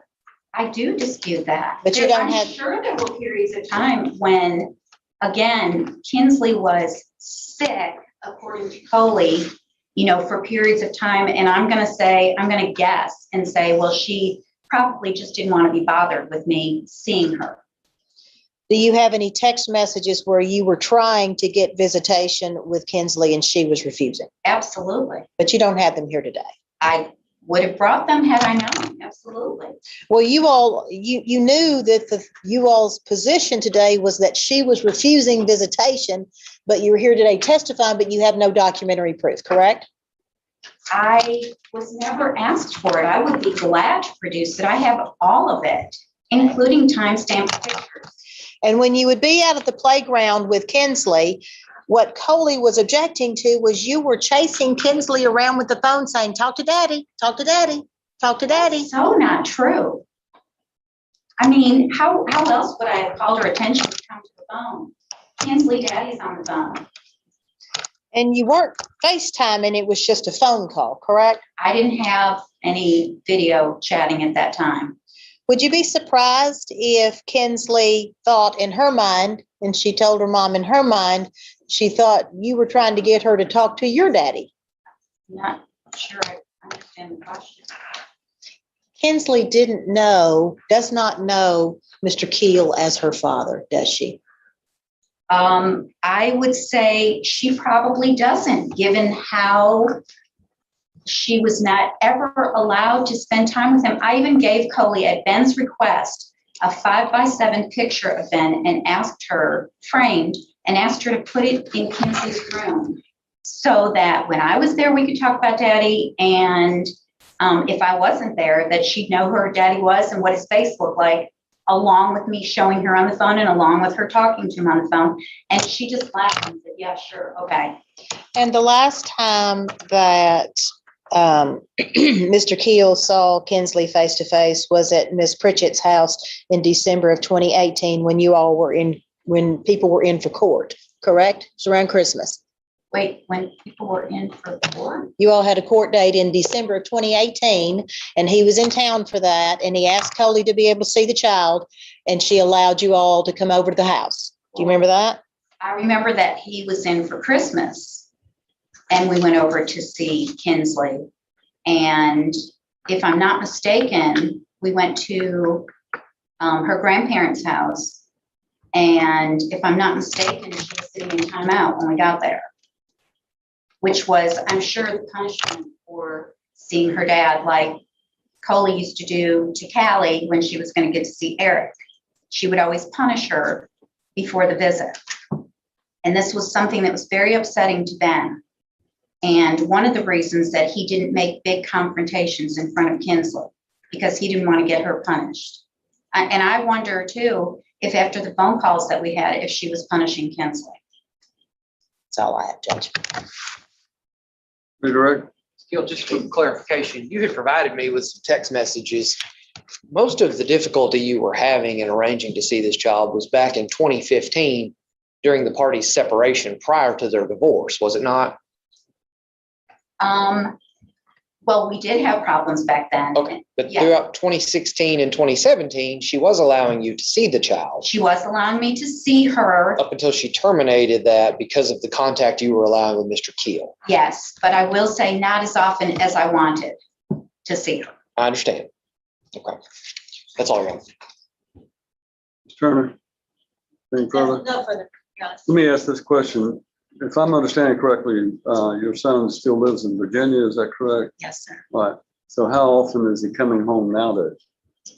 Well, I mean, he comes home for Christmas, and of course, he came home for this hearing, but his situation is much different now. He's moved up in his rank with the military, so he has a little bit more, spending money to be able to come home.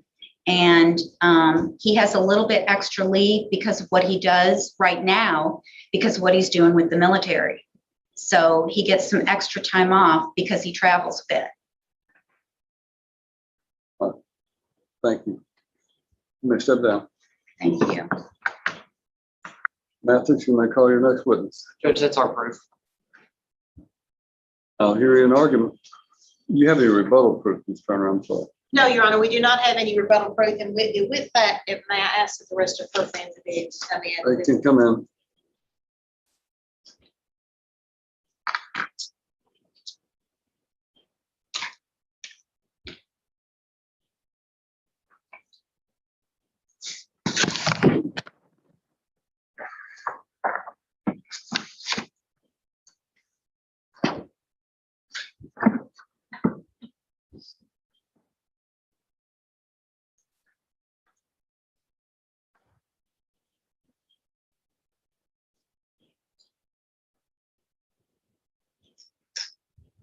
Your Honor, in this case, these parties were divorced back in January of 2016, and at that time, Kensley was 3 years old.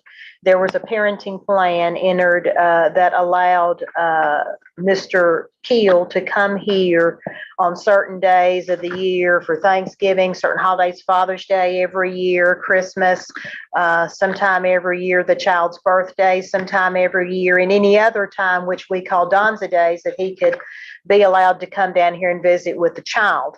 The proof has shown in that respect, Your Honor, since 2016, and this child was 3 years old, Mr. Keel has only come here in 2016 on 2 occasions, the birthday and the Christmas. In both of those occasions, he complained about his access to the child at that particular time, yet he filed nothing with the court to show the court that he was not being granted access. Also, Your Honor, we've introduced the phone records during that period of time that shows that Mr. Keel did not attempt to contact Miss Pritchett during that period of time to talk to the child. I also ask in discovery that Mr. Keel provide me his phone records or any text messages during this period of time that would reflect that he was asking for visitation and that Miss Pritchett was refusing visitation. And we have nothing here today before the court showing that. In 2017, Your Honor, there was not a birthday visit. He only came here in December of 2017, which time he said he had the flu. Nobody called my client to say he was in town and he had the flu and wouldn't be able to visit with the child. In fact, again, that we have the phone records, no phone calls during 2017 to Miss Pritchett to try to talk to the child, to try to maintain a relationship with the child. He didn't exercise further in 2017 his court-ordered visitation, and we have no text messages. In 2018, from Christmas of 2017 through the petition was filed, that's the 4-month relevant period that the court must consider by statute. There is admissions that there was no contact with this child, nor any attempt to have contact with this child. on the part of Mr. Keel. And again, nothing filed with the court saying I'm not being allowed contact. I asked specifically for those things in discovery because I knew that they were presenting a defense that my client was trying to keep this child from Mr. Keel. And to do that, and for that defense to be successful, Your Honor, there would need to be proof. And it's not like this case has been pending since 2018. There's been ample time to get proof together for them to show to this court, I was trying, here's the text messages I was sending, here's my phone records where I was calling, and she was denying me visitation. On top of that, he wasn't exercising the court-ordered visitation that he was awarded in the final decree. On top of that, Your Honor, in the answer to this petition, he questions the paternity of this child. He didn't question the paternity of this child in the divorce. And, I might wonder if maybe that's why he wasn't necessarily visiting as much with this child during the 4-year period or the 2-year period from the time of the divorce until this petition was filed, 2 years and a couple of months. Now, you've heard conflicting testimony, Your Honor, from my client, Coley Pritchett, and Elizabeth Keel, the mother, as to how often the grandmother's visits were occurring. Ms. Coley Pritchett says they were happening approximately once a month or once every 2 months. Again, you hear Ms. Keel come in and say, I was asking all the time, and I was seeing the child every week, and I was texting her, and sometimes she wouldn't respond. And again, Your Honor, if it's not like this case has been pending for 4 months and we didn't do discovery. If that evidence was there, we would have it here today. So I would suggest to the court that the credibility of Ms. Pritchett is better than the credibility of Ms. Keel with regard to how often she was seeing the child. What is evident was that during those visitations, Ms. Keel was taking the phone and trying to get the child to talk to Mr. Keel on the phone. No, I don't, Judge. But what I want the court to listen. If he's not going to be a father to this child, wouldn't she want him to be a better father? I would agree, Your Honor, and I would think that's probably why we're here today, is that more so the grandmother's part than it is with regard to Mr. Keel. And I don't say that to be crass. I say that because I think that's what the evidence bears out. But you heard Ms. Pritchett talk about the reaction that the child had to that. She didn't know who was on the phone. She does not know Mr. Keel as her father, and that was traumatic to the child. And that is why Ms. Pritchett asked her to stop doing that. So respectfully, Your Honor, I do believe the proof is replete that Mr. Keel has we've met the grounds of abandonment with regard to Mr. Keel's visitation, and we would ask the court terminate Mr. Keel's parental rights on the grounds of abandonment under TCA 36-1-113. With regard to best interest, Your Honor, we're operating under the statute that was in effect at the time this petition was filed, which is different than what the best interests are now. And I think that Ms. Massey correctly identified in her trial brief that she filed back when this case was originally set for trial, that those factors under the statute as it read at that point in time, the relevant factors are 1, 3, 4, and 5. 1 being whether the parent or guardian has made such an adjustment in circumstance, conduct, or conditions as to make it safer in the child's best interest to be in the home of that parent. Respectfully, Your Honor, I don't think that Mr. Keel has done that. He has not maintained significant contact with this child, and it is not in the child's best interest to visit with him at this particular time. It is in the child's best interest to sever ties with Mr. Keel at this point in time. Factor number 3, whether the parent or guardian has maintained regular visitation or other contact with the child. And again, Your Honor, I think the evidence is replete that Mr. Keel has not done that. Number 4, whether a meaningful relationship has otherwise been established between the parent or guardian and the child. And I do not believe, as we sit here today, that anybody has testified that this child knows Mr. Keel as her father. She knows Mr. Pritchett as her father. And it is in her best interest that Mr. Keel's parental rights be severed and that Mr. Pritchett be allowed to establish the legal relationship of father and daughter. And number 5, the effect of the change of caretakers and physical environment is likely to have on the child's emotional, psychological, and medical condition. It's in this child's best interest that we establish the parent-child relationship between Mr. Pridgett, who she believes to be her father, and this child, and sever Mr. Keel's parental ties. Thank you. Mathis? Your Honor, the court's well aware the threshold question is whether or not a ground to terminate Mr. Keel's rights exists in this case. And as stated in the petition that was filed back on April 23rd of 2018, only one ground was alleged, that ground being abandonment. Abandonment being defined as the respondent having willfully failed to visit or support for at least 4 consecutive months immediately preceding the filing of the petition, as the court's well aware. So the relevant time period for the court to look at to determine whether or not that ground exists is December 23rd of 2017 through the filing on April 23rd of 2018. It's undisputed during that time that he was current on his support. So the or support component of that ground, they fail. With regard to the willful failure to visit, the proof before the court is that he had consistently visited with this child during Christmas vacations and on Christmas Day, I believe, was the specific testimony, prior to 2017. And that during that visit, he was so sick that he couldn't hardly get out of the bed even to go home to Virginia at the end of his time here in Tennessee. The mother testified that if he had been well and had asked her, he would have been allowed to see the child. That's not a willful failure to have visited for Christmas. That's a physical inability to do so. Statute also talks about more than just token visitation. Your client's testimony was that he visited with the child 30 to 45 minutes on birthday and Christmas, and that was 2 times a year. Would you consider that to be token? In a vacuum, those 2 in-person visits alone, I think the court would find that to be token visitation. But I think the court has to look at the totality of the circumstances for each family in each particular situation when it's faced with these types of cases.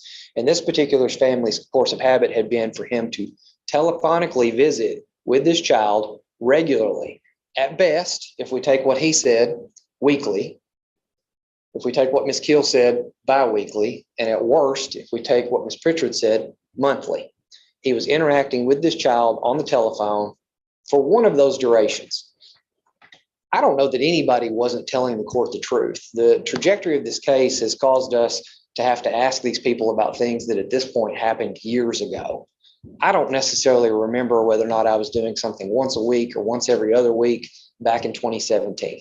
So I'm not going to accuse any of them of lying. But again, at worst, we're talking about monthly interaction with the child.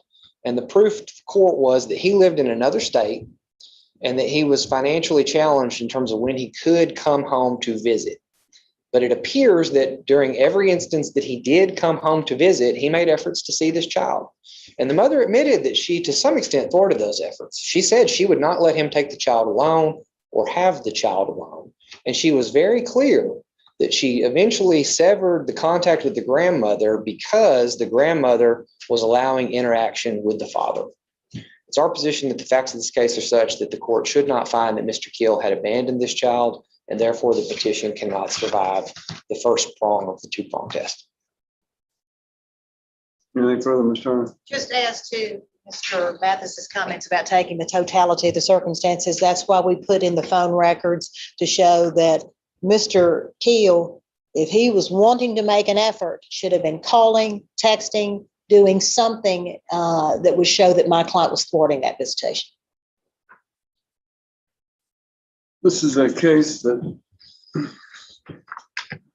is not an easy decision for the court, but I know that this has been pending for some 5 years, and so there needs to be some resolution to it.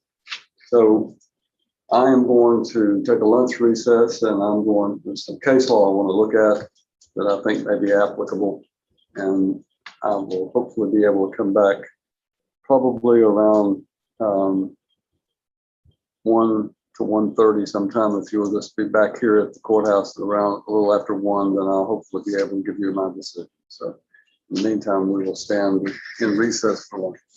All right. I apologize. We're back on the record. Mr. Riggins is so adept at being quiet in the courtroom that I forget about him being the guardian ad litem. So I want it on the record, since we're recording this under the proceeding. We don't have a court reporter, but we are making a record.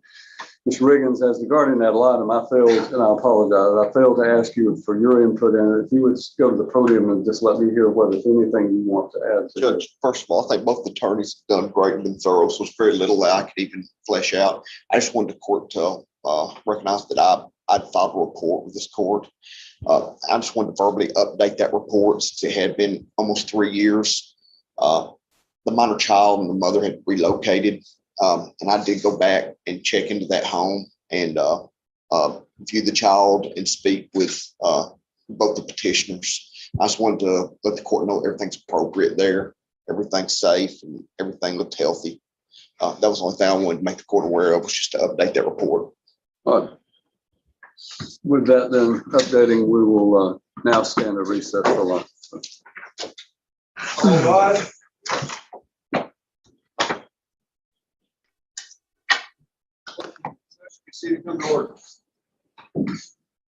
All right. Appreciate your cooperation and giving me time to make sure of what I'm trying to do in this case and make sure that I'm comfortable with the decision I make. Unfortunately, I'm not. I've often said, those lawyers who practice in front of me on a regular basis know that one of my favorite things that I get to do in this job is to grant adoption.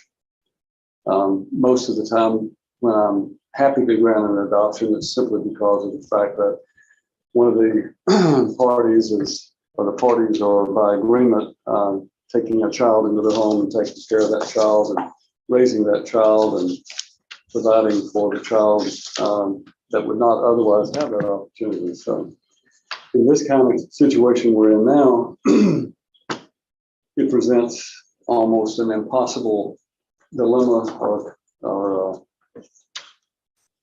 an impossible decision for the court. But since I'm required by my oath to make those decisions, I will do my best to explain what my rationale and thinking is. First and foremost, as the lawyers know, and it's been brought out, the termination of parental rights is a two-part test. The first test is the first stage is that the petitioner must prove grounds exist. And there are two grounds that could be alleged in this situation, several grounds that could be alleged, but in this particular situation, the abandonment is the grounds. There are two basic types of abandonment under our state law, and one of them is failure to provide support for a minor child for a period of four months prior to the filing of the petition. The second is failure to exercise visitation other than nominal or token visitation.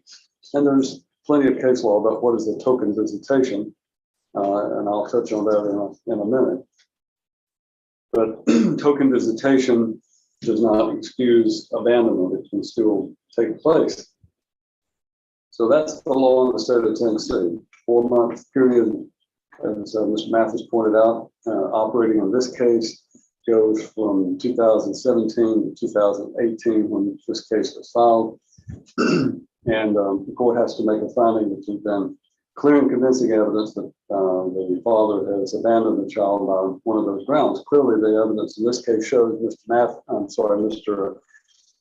Keel had paid his child support regularly, but the evidence also shows that he failed to exercise any visitation with the child, speak of, other than perhaps token visitation, actually for almost the entire time since the divorce in 2016.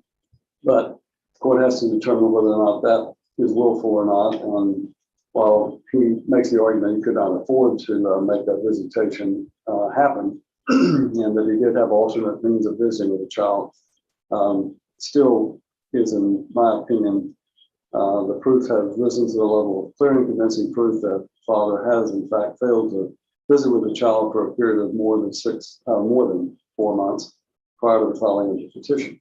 Now, his efforts to visit with the child after that are not pertinent on the issue because you cannot repent of an abandonment. Once you've alleged to abandon your child, what you do after the petition is filed cannot undo what has taken place before. So, in one respect, they've proven their grounds to petition on the petition to terminate your parental rights. The second part of that test is the most difficult part for this court. Whereas the evidence is pretty clear about your lack of visitation with the child. The more difficult part of this case is what is in the child's best interest. That's the second part, and I can only terminate parental rights when I find that the termination is actually in the best interest of the minor child. In determining what is in the best interest of the child and whether termination is in the best interest of the child, I'm required to go by the statutory factors that are set forth. While Ms. Massey, when she represented the petitioner in this case, cited some of those in her pretrial brief back years ago, there's been a 2021 amendment, 2021 amendment to the adoption statute, and it's still located under 36.1.113 subsection I, but there's a whole new set of factors. And I'm going to go through those on the record so that you can understand what my thinking and belief is. The first one is, and they instead of numbering these, they go by A, B, C, D. So this first one is A, the effective termination of parental rights. And here, let me read this part. In determining whether termination of parental rights or guardianship rights is in the best interest of the child, the court shall consider all relevant and child-centered factors applicable to the particular case before the court. Those factors may include, but are not limited to, the following. A, the effect of termination of parental rights will have on the child's critical need for stability and continuity of placement throughout the child's minority. In that situation, it would seem to me that by terminating parental rights, that I'm allowing the child to have stability and continuity of placement in the Pritchett home. And it would eliminate the need for visitation with the father and having to go back and forth and so forth. So that's a factor that would probably favor the father, the petitioner. The effect of the change of caretakers and physical environment is likely to have on the child's emotional, psychological, and medical condition. There's no evidence before me of any emotional, psychological, or medical condition that would be affected by this. So I do not find that to be an applicable factor. C, whether the parent has demonstrated continuity and stability in meeting the child's basic material, educational, housing, and safety needs. Clearly, Mr. Keel has not, at this point in time, been actively involved in the child's life other than paying his child support regularly, which in that respect could be construed to say that he has met his obligation to help provide basic material needs of the child.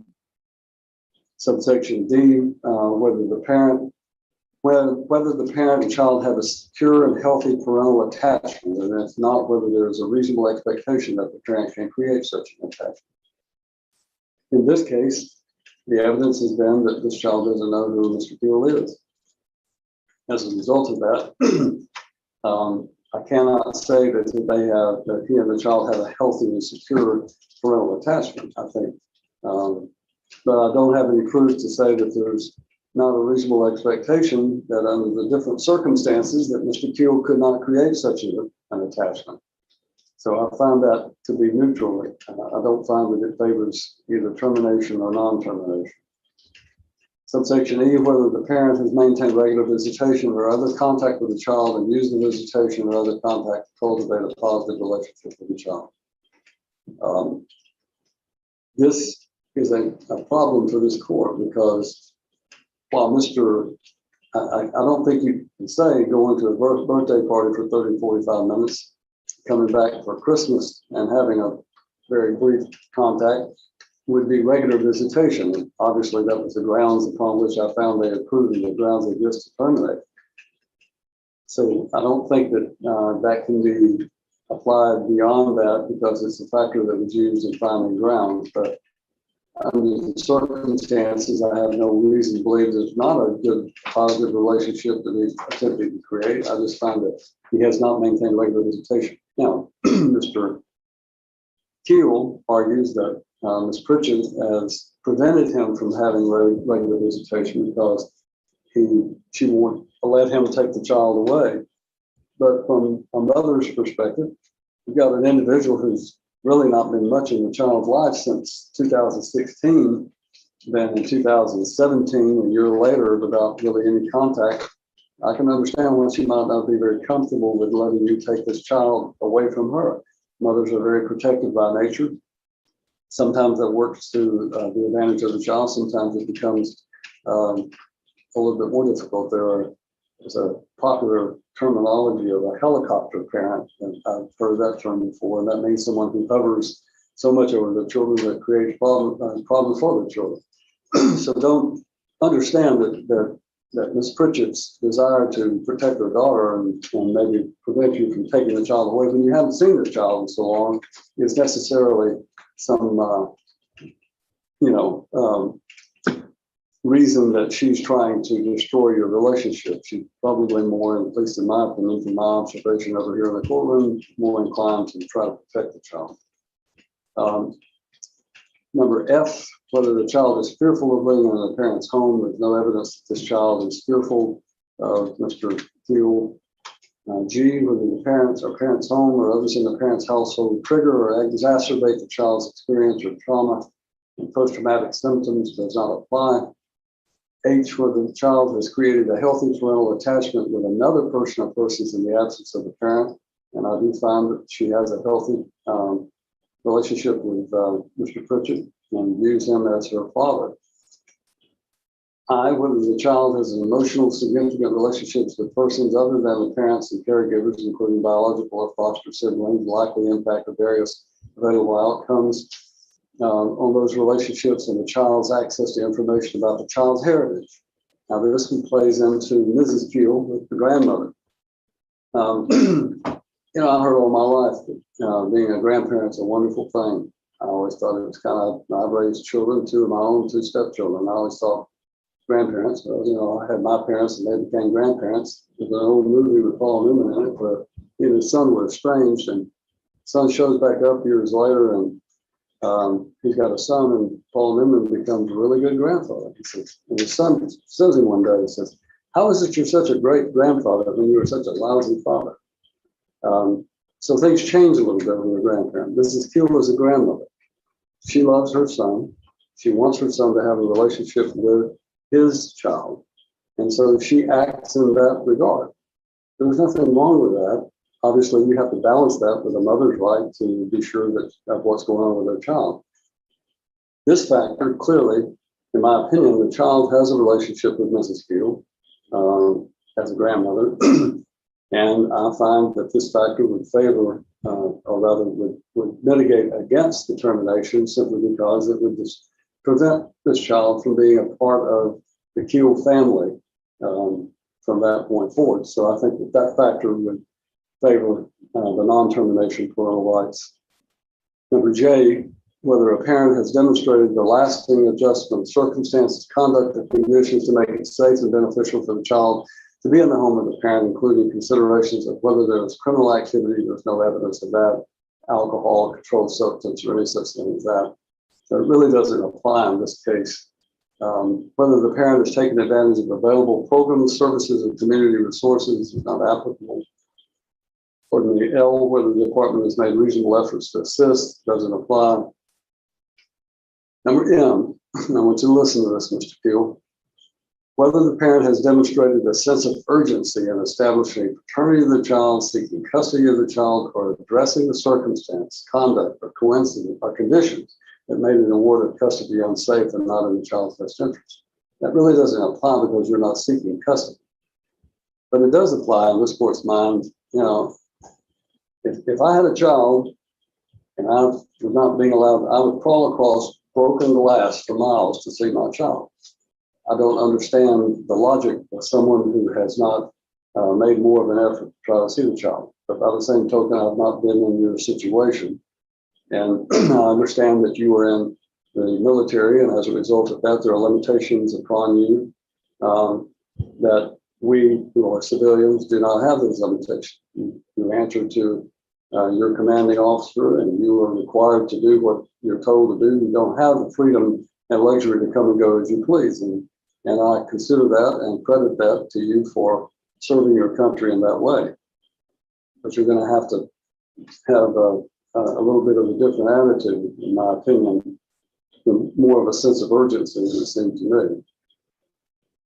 whether the parent, or this is subsection N, whether the parent or person residing with or frequenting the home has shown brutality, none of that. Whether the parents have provided safe and stable care for the child or any other child. I don't really have any evidence about what took place prior to their divorce, but under the circumstances, he certainly has not provided care for the child up to this point. Whether the parent has demonstrated understanding of the basic and specific needs required for the child to thrive. Again, I don't have any evidence about that one way or the other. Whether the parent has demonstrated ability and commitment to creating and maintaining a home that meets the child's basic and specific needs in which the child thrives. I don't have any evidence to show what your home is like in Virginia. Whether the physical environment of your home is healthy, safe for the child. Again, I don't have any evidence on that. Whether the parent has consistently provided more than token financial support for the child. You have supplied support according to the final decree, and that's to your credit. Whether the mental or emotional fitness of the parent would be detrimental to the child or prevent the parent from consistently and effectively providing safe and stable care and supervision for the child. Have nothing to indicate that you have any mental or emotional problems. So there are a lot of other factors, there are other considerations, but those are the factors that I'm required to do that. So this court is now faced with a difficult decision of trying to determine whether or not the factors and all that I've just gone over and the evidence in this case would justify termination of your parental rights. And so I'm faced with an impossible decision. If I terminate the father's rights, then the child will carry on in a stable home with a stepfather who becomes, in legal terms, the father that he really already is by default. And she will really never know her biological father beyond that point or her biological father's family. In this court's mind, I would have to question the effect that this is going to have on this child as she becomes older and the effect on her relationship with her mother to know as she gets older that her father wanted to have a relationship with her and wanted to try to develop a better relationship with her, but the mother prevented that and terminated his parental rights. I think that could have a detrimental effect on your relationship with your daughter as she becomes a teenager or into adulthood. And I say that based on my experience in numerous cases, whereas children who had suffered parental alienation during a divorce, and I'm not saying that's what's taking place at all. I know you're acting on behalf of your child and what you think is best for your child, but there are many cases in which children grow up and they realize that they have been alienated from the other parent by the custodial parent, and that creates an insurmountable chasm between them and that custodial parent as they grow older and realize that they could have had a relationship with their other parent. So I don't know. If I terminate the parental rights, she'll really never know that part of her biological or extended family either, as I explained about Ms. Keel. There is no proof in this record of any expert testimony that there will be any adverse effects psychologically, emotionally on Kinsley if I do not terminate parental rights, or that if I terminate them, there will be any effect. On the opposite consideration, if I do not terminate his parental rights, I must ask, am I condemning this child to be in a state of constant emotional turmoil caused by a father who is absent, who's content to see her 2 times a year, despite having opportunities to do that? I told you what my attitude would be if it were my child, and what I'd do to try to go and see that child. That's just me. Obviously, you're not me. So it boils down to this.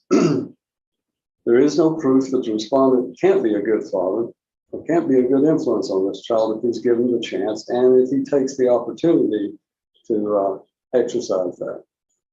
If I decline to terminate his rights, Kinsley will have the chance to know that her father, as she grows up, and to know his extended family and her extended family by extension.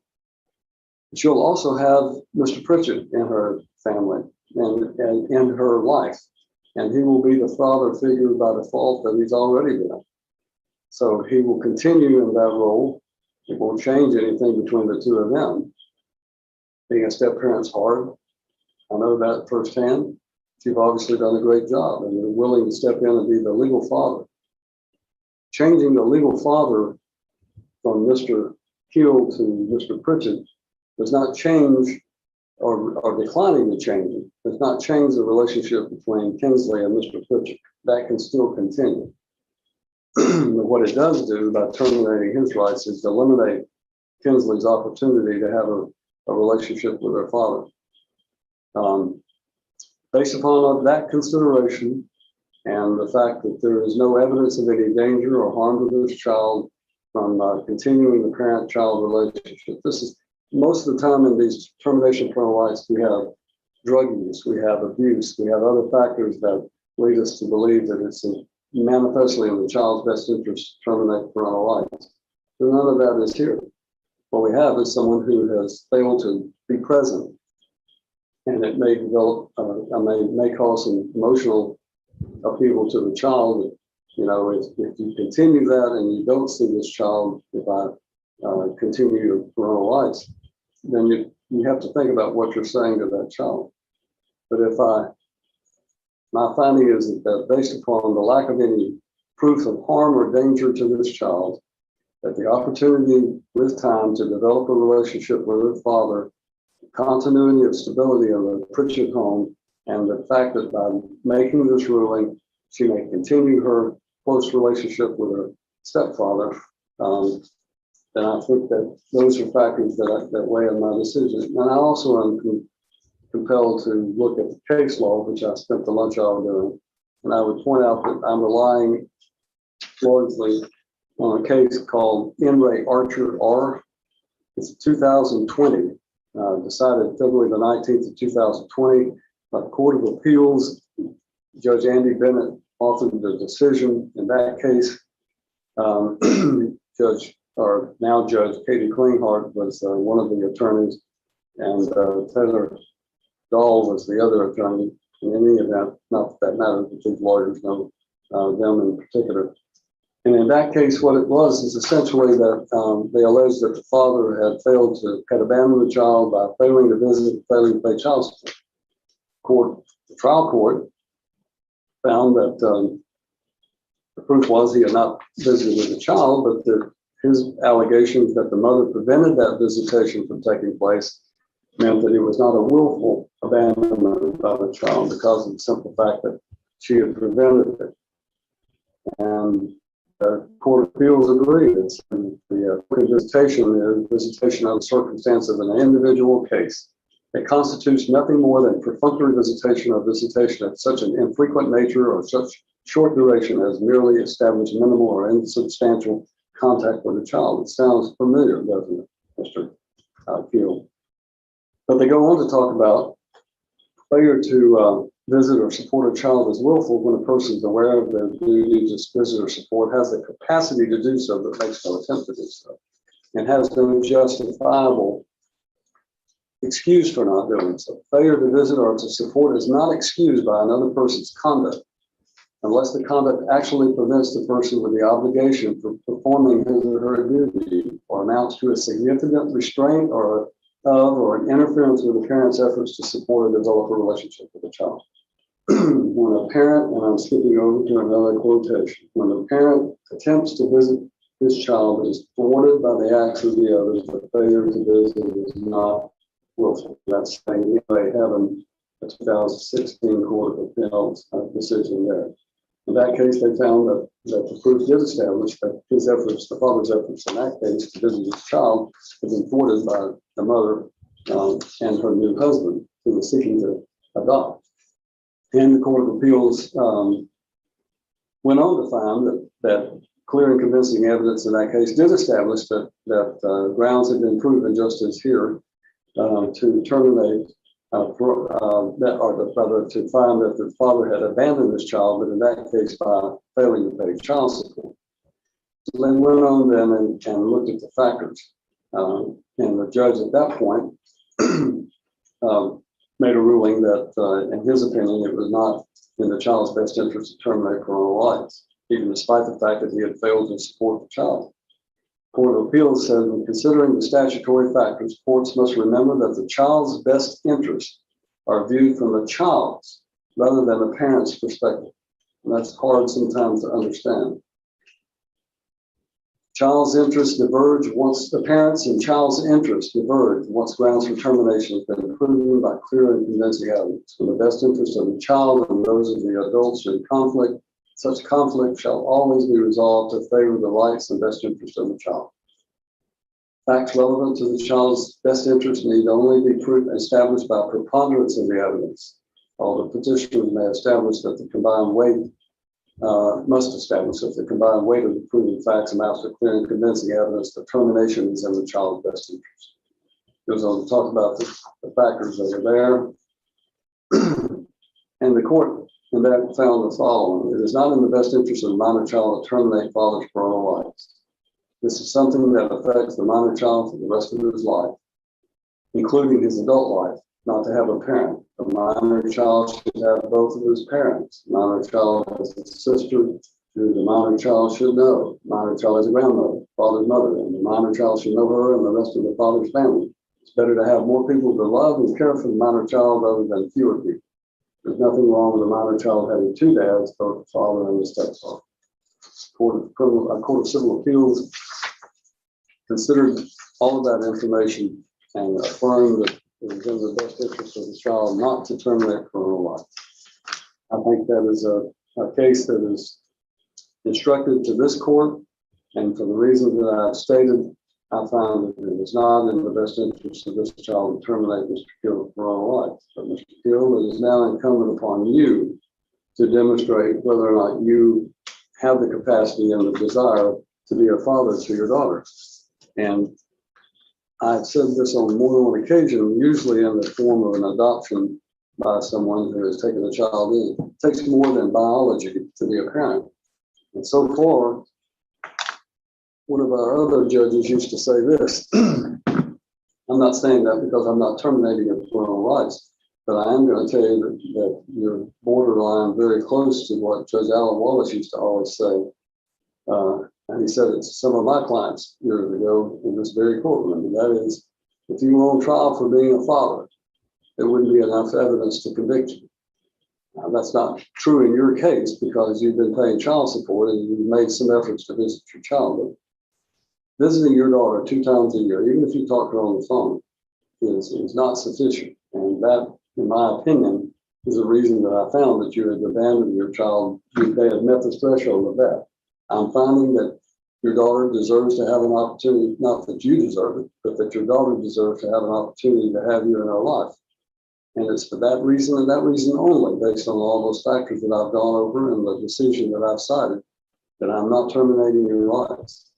That doesn't mean that if you go about now having made all of these findings and made this ruling, that you continue down the same path, then there's nothing that would prevent them from coming back in and saying that you have demonstrated a complete willingness to not have a relationship with the child, and then it will be cleared and convinced that your rights should be terminated. Do you understand that?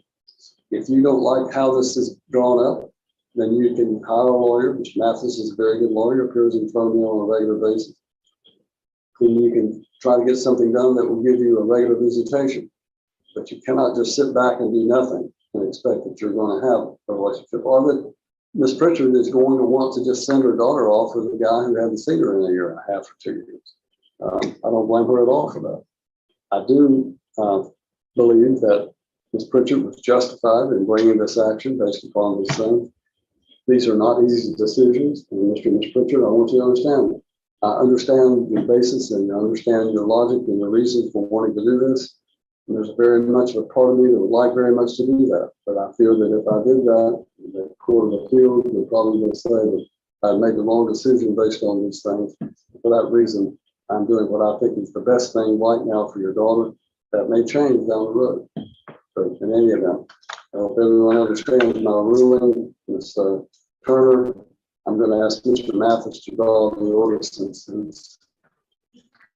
I had just one question. The reason I didn't argue the new statute was because I understood that the new statute dealt with petitions that were filed after that statute came into effect as of April of 2021. That's, They're essentially the same things that you cited are in the new statute versus the old, except for the language has changed around a little bit. a lot more child-centered than the old statute, and that's why I just wanted to put I don't that. have a problem with that, and I assume that may be the case, but in my opinion, it's instructive to this court on those factors and interests. Thank you. Court stands adjourned. So after hearing everything in court, this case turned into far more than just a legal argument. It became a question about responsibility, time, and the choices people make as parents. The court had to weigh years of missed visits, broken communication, and emotional claims from both sides, all while keeping one thing at the center of the decision: the child's best interest. Cases like this remind us that family court isn't just about rules and paperwork. It's about real lives and the future of a child. Now the judge has made the decision, but the bigger question remains: what happens next with this family? And more importantly, was justice truly served? Let me know what you think in the comments.